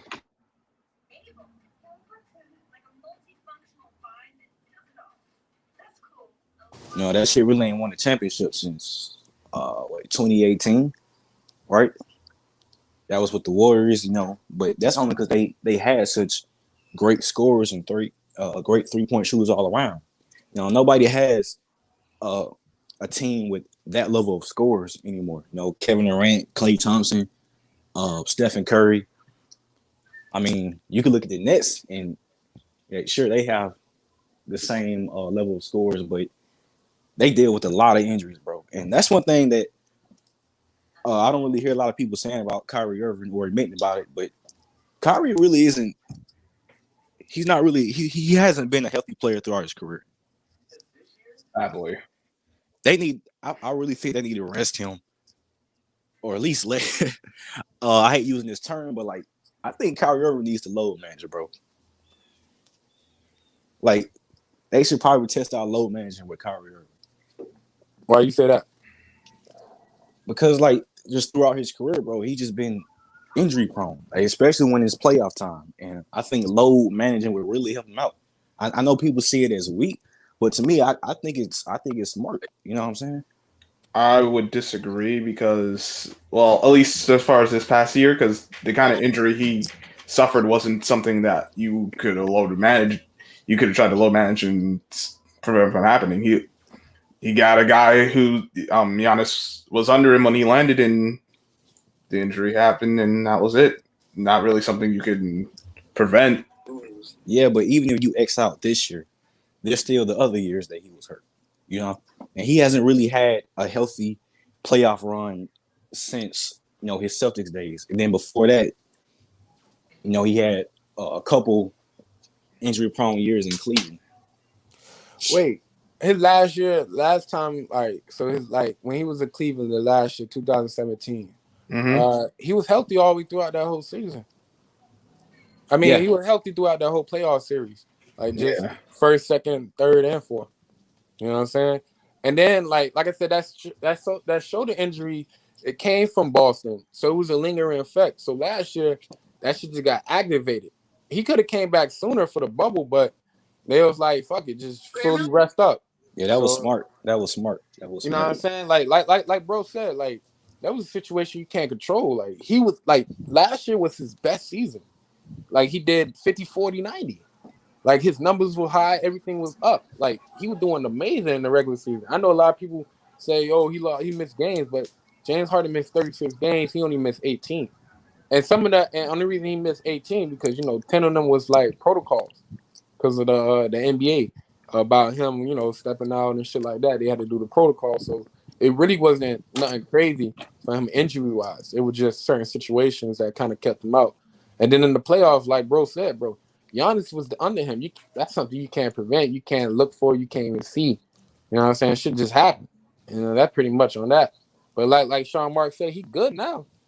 You know what I'm saying? If, like I said, if Brooklyn probably would have, probably if they would have made it, he would probably made a appearance in the finals if anything. But that's like I said, that's ankles, bro. Like you injured them shits, bro. You gotta sit for a bit. You see what happened with LeBron? He kept them going in and out because of his ankle, and that was just one. Move LeBron out of. Somebody playing the field, or there's somebody talking? Oh, it's my video in the background.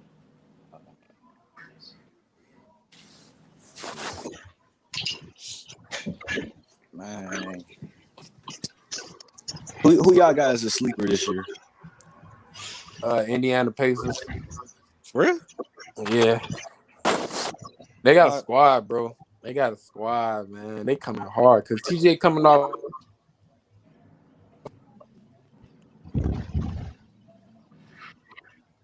Like you kind of fell out. Yeah, he said Indiana Pacers. See, I was going to say the Charlotte Hornets, but you got two players on the team that they're better at knocking up women and shit like that. Man, I was just going to say that man dealing with his own problems like that. Right. I can't believe that shit, man. You got PJ Washington knocking out Brittany Renner, and that bitch divorced him. That bitch divorced him, and he didn't even know about this shit. She secretly divorced his ass, right? And then you got LaMelo Ball knocking up that 132-year-old IG model, whoever the fuck her name is. Man, look, and I don't want to sit here and make it like I'm out here disrespecting women, but the only thing I know about you is you showing bikinis and giving up pussy to NBA players and all that. Well, what more am I supposed to think about you? You a thought. You a thought. You a slut. Yeah. You a bitch. You go. You want the bag, and then you go tear tail and run and leave me fucked up. Nah, can't get down with that. And if you go back to back in 07 or 06 or some shit like that, you had this woman by the name of Corinne Steffens, right? Superhead. When she running her mouth talk about, she was just Confessions of a she put out this book called Confessions of a Video Vixen or some shit like that. And all she talked about how she fucked this motherfucker, how she sucked this nigga dick, all this shit, right? But I'm supposed to look at her with some kind of credibility and I'm supposed to treat her with some kind of respect. Fuck out of here. You know what I'm saying? I'm supposed to look at you other than a gold digger. Fuck out of here. But LB though, it's like niggas allowing it though. That's the thing. That's true. It's like cause you got dudes who be like, they know all that shit and they still put on the cape and the mask and become a hero. At that point, wait, what? At that point, hey, you're on your own. You know what I'm saying? If you know the danger and you still go to the danger, then don't complain about the danger when the danger happens to you. Facts. All right. That's why I feel like, that's why I'm conflicted at time when it comes to PJ Washington. Like, yo, like you kind of let yourself become gullible. You know what I'm saying? You gotta do a little research, especially the broad IG model. That's the clean term of being like a thotty on the internet. You know what I'm saying? It's like, bro, like the fact that women, no disrespect to women or nothing like that, but like just showing yourself like that, like you're not keeping nothing like for you and your guy or you and your girl if you go that way. Like you're not trying to like secure some shit for the person you fuck with. You know what I'm saying? But for the internet to see, for everybody in the world to just pitch, like, bro, it's like, what sexy appeal do you have for me now when I can see everything? Exactly, bro. And that's why, see, I make sure my females, like, even if she gonna be posting all this and that, I at least make sure her account be private. You know what I'm saying? So, like, I at least know who she's showing it to. But like you said, with some of these IG thoughts, bro, they just be like publicly showing everything on Instagram that's allowed and shit. And like for me, like I said, bro, like you just gotta treat them like, okay, they want to show. I'm not gonna control what I'm not gonna control what women do or nothing like that. That's all on you. But I know that I got distance, as in like letting you become one with me in a way. You know what I'm saying? Like I can't trust you. I give you the benefit of the doubt. But my trust game is not like is nowhere near trusting you because I see what you're doing. You wilding. You know what I'm saying? It could take one nigga to hit you in your inbox. I got a mail right now. And it's over. Like you doing it for the bread or whatever it is. Or the views of people, like opinions. You know what I'm saying? You're not even doing it for the guy. Like I get if they're making like some bread and that shit going into their business. Okay, now you hustling. I respect that. But when you just doing it for the fuck of it, so you can get people to like you and everything, there's no like real goal behind it. Then I don't know what the fuck you doing. I can't rock with that. And then you got these guys that like you said, these women put all this out there. It's out there for these players to find out. Like, yo, do your research. They got the information out there, and you still put yourself into it, and then you act like you surprised. Like, bro, I can't help you. You had the opportunity. You did it to yourself. Facts, bro. Facts. So like with LaMelo getting that, if it's true or not, if he actually did get that girl pregnant, he a goofy, bro. Cause he know you just seen your teammate PJ Washington go through some shit, and you gonna do the same thing. I pray. And they both on the Charlotte, like Charlotte GM need to get in their ass. Like, yo, what the fuck is y'all doing? They got no vets over there. It's Charlotte. That's probably what it is. They got no vets. It's a whole young team, and everybody just feel like they can do whatever they want. Just hey, we young and rich, and fuck it, let's spend bread. And they're not gonna realize that at this time, like in this time period, people are just hungry for money, and they could do, and they doing anything. They say fuck morals, fuck how I feel about this. You know what I'm saying? They slicing and dicing motherfuckers for bread. And it's kind of scary. At the same time, it's like, what you expect, bro? Like, when the whole world is being trained to say money is everything, you know, people are going to do whatever they can for money, which is scary because you're losing your moral values. But fuck it. Yeah. So we can safely put Charlotte out the equation for sleeper team. You know what I'm saying? Because, yes, we can. Because I tell you right now, they're doing sleeping. Yeah, they sleeping all right. Yeah, they sleeping team in a different sense. Yeah, they're sleeping in some silk sheets at night. You know what I'm saying? So, hey, PJ Washington, man, that motherfucker need to play like a fucking superhero. Cause Dog, she coming for that 43 bread. mil. 43 mil for the next 18 years, kid. That lady Nuts. said, That's a hell no. what the fuck? $43 million over the course of the 18 years, Bruh, bro. and it's not even like to raise a kid, bro. It's like, yo, it's just she gonna do a portion of that shit. The rest gonna be on her. Like, bruh, that's why I'm saying the system is crazy. And bro, this ain't even counting the other niggas she could be fucking with. Oh, So she Right. be pillow talking, fucking with other niggas, yo, spending his LB, money. you Oh, PJ Step Washington done goofed. Stepdaddy, you gonna come through get the free bready. Like, for real. Bro, Oh shit. hey, it is what it is, bro. But all right, so going back to the original question, you said the Indiana Pacers, you fell out. So Yeah. why you think Indiana was gonna be the sleeper team, whatnot? You know, hopefully we don't got nobody like TJ Warren sleeping in some silk bed sheets and shit. But Facts. whatever. That's what I was gonna actually bring up. I got TJ Warren coming back. I got Turner. I know they're gonna probably definitely keep Turner because they're gonna run that. Because I think Rick Carlisle gonna run that offense in a nice little smooth old school trying to actually get to the point offense. I like. You got that Sabonis. You got like I said, Karis LeVert gonna get an actual training camp to go through to see where he need to be at and where he need to go.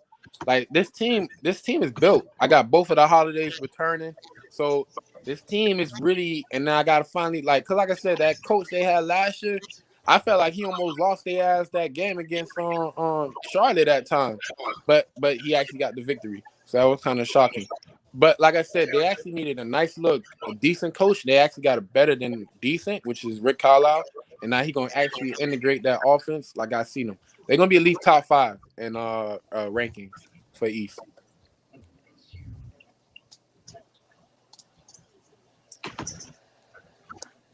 Yeah. So you got Indiana. So Shang, what you got? To be honest, I mean, I don't know if y'all really even consider this a sleeper, but if not the championship contenders, I got the Heat coming out. Because I feel like they got a real good shot at winning the championship. If not for if like somehow the Nets don't make it, or the Lakers don't win it, whatever. He got they got a team full of rough riders though. Man, I feel like they can get it done, man. I really do. I feel like they got the dogs on the team, top to bottom. Yeah, I think they got a whole bunch of rough riders, man. PJ Tucker, they signed him took him away from the Bucks. Yep. Man, I mean, I don't see it. Man, I don't see how. Man, I can't. Shit, they definitely got a good shot. Yeah, then they picked up Lowry too. Yeah. To me, I know I said this before on the channel and all that, but my sleeper team is the Washington Wizards. Game, but I'm sure what is always LeBron pass, which is. Yo, that's an interesting one, LB. Washington Wizards. Like, you see them in the play-in or the playoffs? People don't. I actually see them making the. Hey, who thing is that? What's his name? The dude with the purple icon. Yeah, I don't know what that was, but anyway, I think sleeper team is the Washington Wizards.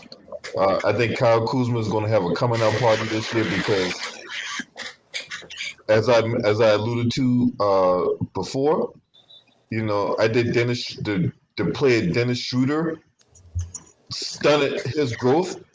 Anthony Davis coming over there really stunted his development, and I think he's on a mission this year to prove to everybody that he is an elite player. So. And then you got Dinwiddie coming back. Dinwiddie was a hell of a player for the Brooklyn Nets before he got hurt. He's going to be the unquestioned point guard. I mean, Bradley Beal. He's on the last year of his deal. He's looking to improve. right? And he don't have to do so much offensively, considering that last year the Wizards had a whole bunch of studs and duds in their lineup, right? You had Westbrook and Beal, and then you had the duds, and Esau Bonga, and goddamn Thomas Bryant, and what's that? Davies Bertans, and Denny Avija, and just a man. If it weren't for the superhuman heavens of Russell Westbrook and Bradley Beal every night, this team would really stink. And they stunk for the most part of the season. And then come the second half, they put that shit in overdrive, and then as a result, they was able to make the playoffs, beating the Pacers, and whatever like that. So I mean, they beat the Pacers and the Hornets. So this team this year is more balanced. Matter of fact, on Thursday, I'm going to the meet and greet with Wes Unseld Jr. I got an invite to go to the meet and greet, so I might upload that. Nice. That's mad dope. Yeah, that's what's up, man. Boss man. Yeah, man. So definitely gonna be asking some questions and stuff like that. So be on the lookout for that. But I think this team here and then they got Montrezl Harrell, Thomas Bryant was kind of taking a step forward before he got hurt. I think he tore his ACL. I sure forgot they had Trey. Yeah. So, man, this team here, and then who knows? Once somebody on that organization decides to develop into something, right? Maybe, just maybe, this team. I mean, think about it. This team beat Brooklyn last year, twice. That's true. Yeah. But that was because like that leadership of Russ and Bradley Beal with the heart of not quitting. Because I feel like that team, besides those, they was like in it. They was still in it. And then you already knew the fire that Russell Westbrook already had. He's not going until all the zeros are gone. So definitely, like, if they can translate, like I said, like last year was such an anomaly in a way that you had about 3 games in 5 nights. So it's like you never really had that time to really space out. This year gonna be like a regular season. So imagine a lot of times where they had games that they probably didn't have the energy for, and they probably lost because of that, and they still was able to make the play-in. So, like I said, I seen a video on YouTube where the whole team, like the Montreal and the KCP, Kuz and them, going into the whole organization of Wizards, and they look happy as fuck. You know what I'm saying? So that also can play a part into it. Like they happy about their new journey. So new blood, fresh mindset. That can always go far. So I don't knock that. That's actually a good one. Man, the Eastern Conference, I think, is better than the Western Conference this year, in my opinion. Oh yeah, because when it comes in the to West, you watching just the got the games, Lakers and Clippers. Yeah, when it comes to watching the games, I really gonna be watching a lot of East games because I do want to see a Chicago. I do want to see how the Miami Heat is because that's my home team. So that's all rip. The Indiana, like I said, there's so many teams I'm intrigued into. Clippers, they still missing Kawhi. Utah, I'm gonna get into Utah because the Pascal trade, because I think that's a big, huge step. Whoa, hold on. Eric Pascal or Pascal Siakam? Al Pascal from the Ball. Okay. Now I'm saying because he was so like him and his Donovan Mitchell grew up, kids, like they was together, and they finally getting that reunitement. I think Donovan Mitchell going to actually go extra hard because he got his best friend in a way. And like I said, like they added, and then Pascal, he's everything. He's a better version of Draymond Green. So you add that to Utah, who didn't have Mike Conley last year in the playoffs. And then you're going to add it with a Rudy Gobert, who will definitely see more openness because you got a Pascal on the court. Yeah, Hold on. Mike Conley played in the playoffs last year.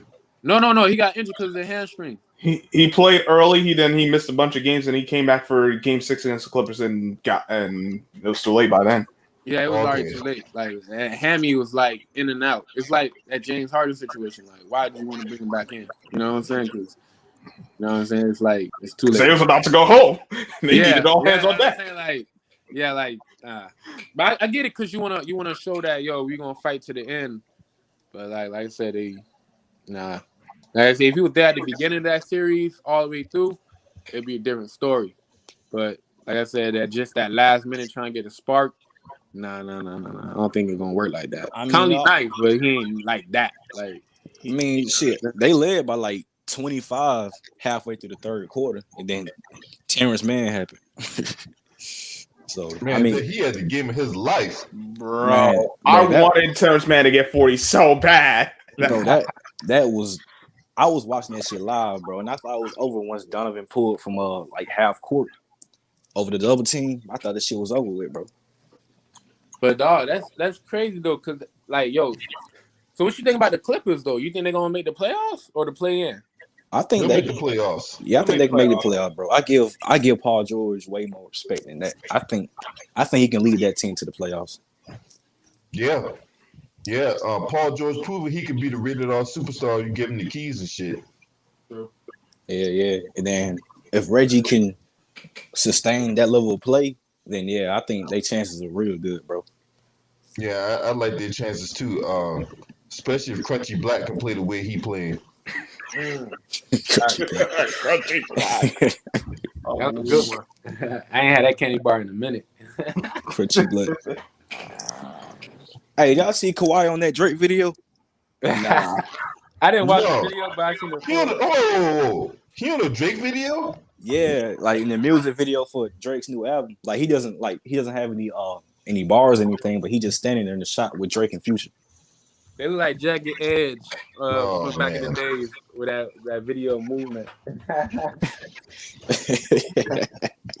Certified lover boy. I didn't even know he was in a goddamn Drake video. Okay. Yeah. Don't help possess him being a goddamn Drake video, but all right. That nigga enjoying himself, man. Yeah, obviously.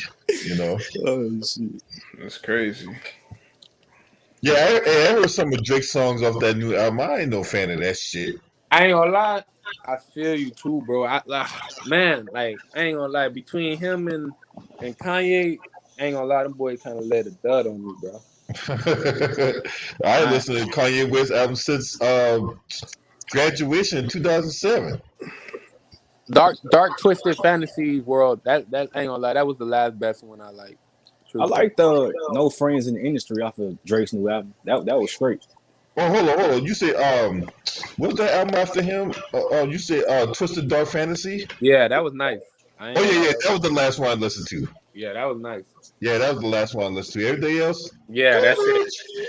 I didn't even listen to Pablo Life. Like I know a lot of people talking about. I'm like, nah, I ain't even listen to that shit, man. That shit. I listen to junk. It's junk. Yeah, man. Like, shit. What's that album? Nothing was the same.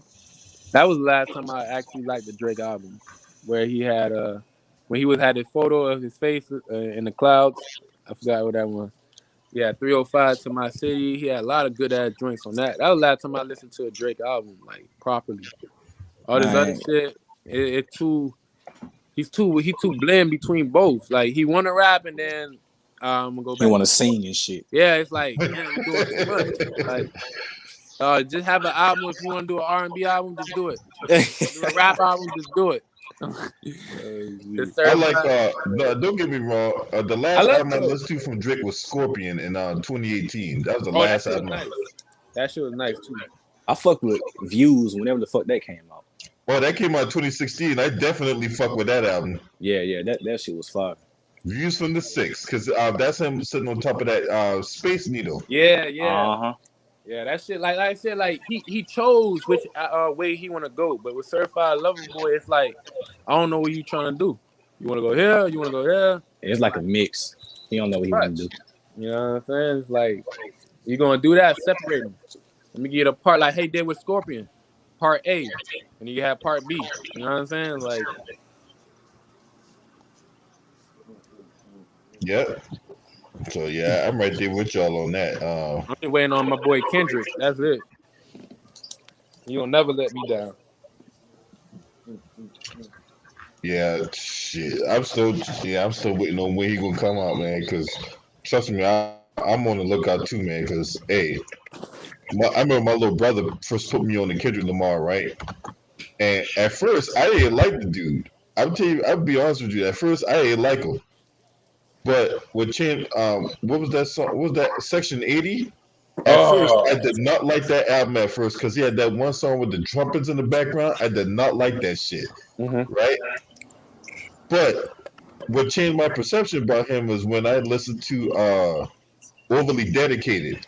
When I listened to that, oh yeah, That was Heaven and Hell. Oh my god, man, that shit was man. That album right there changed my perception about. So I went back to listen to Section 80, and outside that one track I didn't like. You know what I'm saying? The shit was fucking fire. You know what I'm saying? And then he came up with Good Kid, Mad City. Oh man. Yeah, his storytelling is too amazing, bro. Like sometimes you get rappers who can really rhyme something that's simple, but he just go into it and tell you a story that you can visualize compared to just, oh yeah, I know them words, yeah, about my head. Like I said, my favorite album from him is To Pimp a Butterfly. Like, that's my favorite album too. Oh man, that shit's so passionate and needed for us to grow as in people, bro. That shit's so real. Yeah, we need more of that rather than King Von and fucking Lil Reese and folks like them. Yeah. Hey, so The Pimp a Butterfly, what was your favorite cut off that album?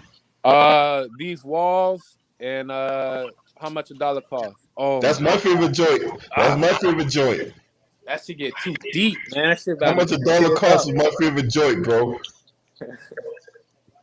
I say These Walls because he know how to he used the female walls at the same time using like what he's saying about closed walls on you. And I'm like, yo, that's so amazing that you could do that. You know what I'm saying? Like you making it seem like he talking about pussy, but at the same time you talking about the inner head of you getting claustrophobic from your own thoughts and shit. And then you got How Much a Dollar Worth. Man, that shows you, man, like, you know what I'm saying? Them niggas who be acting at $1, who am I to tell him what to do with the money if he asking for it? Like, if you gonna give it to him or not? You know what I'm saying? That shit get deep. That shit get deep, kid. Shit, for real. That's why I fuck with kid. Yeah, that's my favorite joint, hands down. Hey, bro, Shane, what's your favorite cut off that album? Oh, I ain't really fuck with Lamar like that. What? Hey, bro, that's just me. I don't fuck with Lamar like that. How come? Okay, hey, hey, I'm not saying the dude bad or anything like that. It's just like not my cup of tea. All right, so who's your favorite artist? Y'all probably don't know this dude, but his name is Montana 300. I know. I heard a couple songs from Montana 300. Yeah, he goes bar for bar. Sometimes he speak on real shit. Other time he just, he gets into the drill shit. And I like that blend. And yeah, I mean that's my guy right now, Montana 300.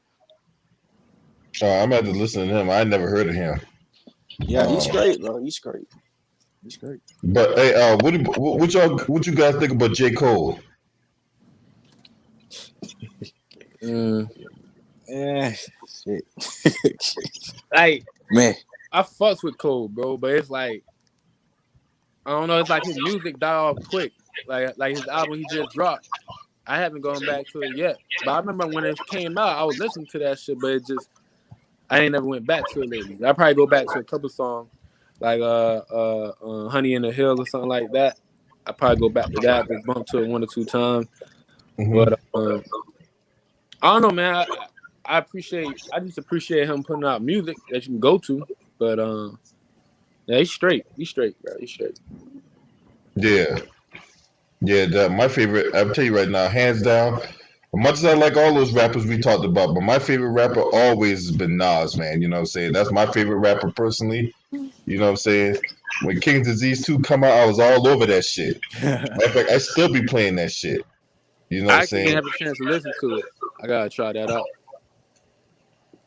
Yeah, that's my shit right there, man. I thought King's Disease last year was off the chain. He won a Grammy off of that. Then he come up with something that, in my opinion, I thought was better. Then the one he dropped, oh man, King's Disease 2 is my shit. All right, I gotta check that out. You strong on it, so I'm gonna check that out. Hit Boy, man, look, Hit Boy, that motherfucker's a hell of a producer, boy. You know what I'm saying? Oh yeah. He get his job done, as in like getting them on production together. Now, my favorite Nas song was Guns. Like when he was doing he was talking from the view of the gun instead of like that shit was dope. Like yo, Oh, I Give You Power. That's the name of that song. yo, yeah, that shit nuts. That shit crazy, and that was in the 90s. So Yeah, he was doing shit like that in the 90s. Niggas yeah, still that was off. It was written, bro. Track 4, I Give You Power. That's my shit. that shit deep.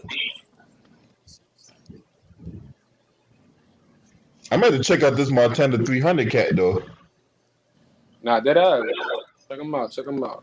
That's the only way you can be able to like be able to grow with music. You know what I'm saying, and know how to talk to certain people. Sometimes, bro, it's certain people music choice. You better repeat how their music choice is. You better know how to communicate them with better.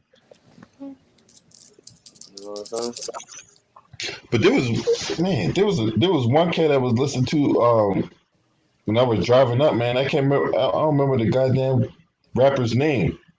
Hold on. Damn, I didn't even download the album either, so I can't really tell you who the guy is. Another dude I recommend though is called Valet. I don't know if y'all boys ever heard of him. He's from like Chicago. Valet. No, I haven't heard of Valet. Ah man. Is he like a Chirac rapper? Nah, like he's like he's smooth.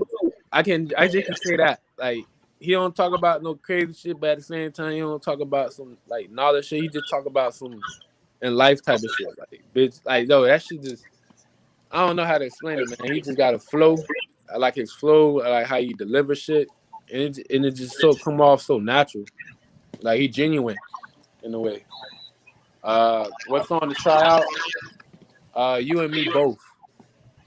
Type in Valet, You and Me Both. That beat was nasty too though. I'm sick of mine.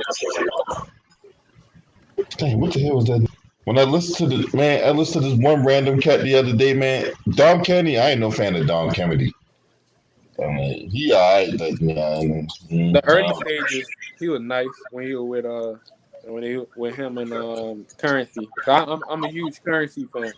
So shout out to Currency. I like Currency too. That's my nigga, dog. That's my nigga.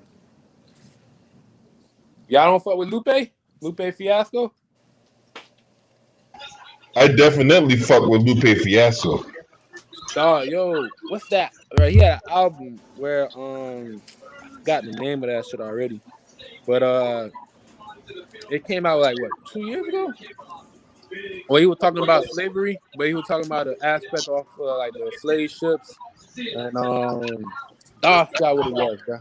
But that album itself was crazy. He had a song called Down Deep. Like I don't know, man. That shit was insane, bro. He had a good ass. It was a lesson. It was like a history lesson in a way. Like, he was talking about how slavery, being shipped out over the seas, and he was talking about just that the ocean levels of it, like the slave ships in a way. That shit, I ain't gonna lie, that shit was educational and that shit was deep. So, is it Drogas Wave? I believe so. Cause he had like, what he had on there? He had a song on there saying like, what's the first track on there? If you remember. The first track on there was In the Event of Typhoon. What's track 5? What's track 5 and track 4? If you don't mind. My bad. Track 4 was God versus the Right Things to Do, and track 5 was Slave Ship. All right, yeah, I think that was it. That same album got King Nas as the track on the track. I I think it was the album after that. My bad. I think it was the album after that because he had no features. It was just him, Olo, on the whole shit. It might be it had to be after that because I know it was that one and it was something. It had to be right after that one. That album right after that. Man, I'll tell you my favorite album from Lupe Fiasco is The Cool. As much as I love Food and Liquor, man, look, Food and Liquor got one of my favorite tracks on there, right? Food and Liquor, my favorite track is track 14 called The Emperor's Soundtrack. You know what I'm saying? That shit goes so fucking hard. But, in my opinion, The Cool barely beats out Food and Liquor. Not by much. Oh, Lamborghini Angels. Oh my god, that shit goes so fucking hard, kid. That and Bad Bitches. Yeah, that shit goes so hard.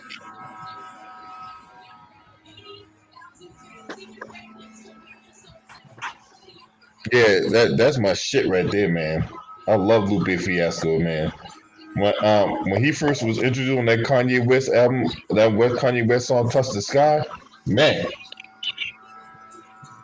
Oh yeah, he went ham on that.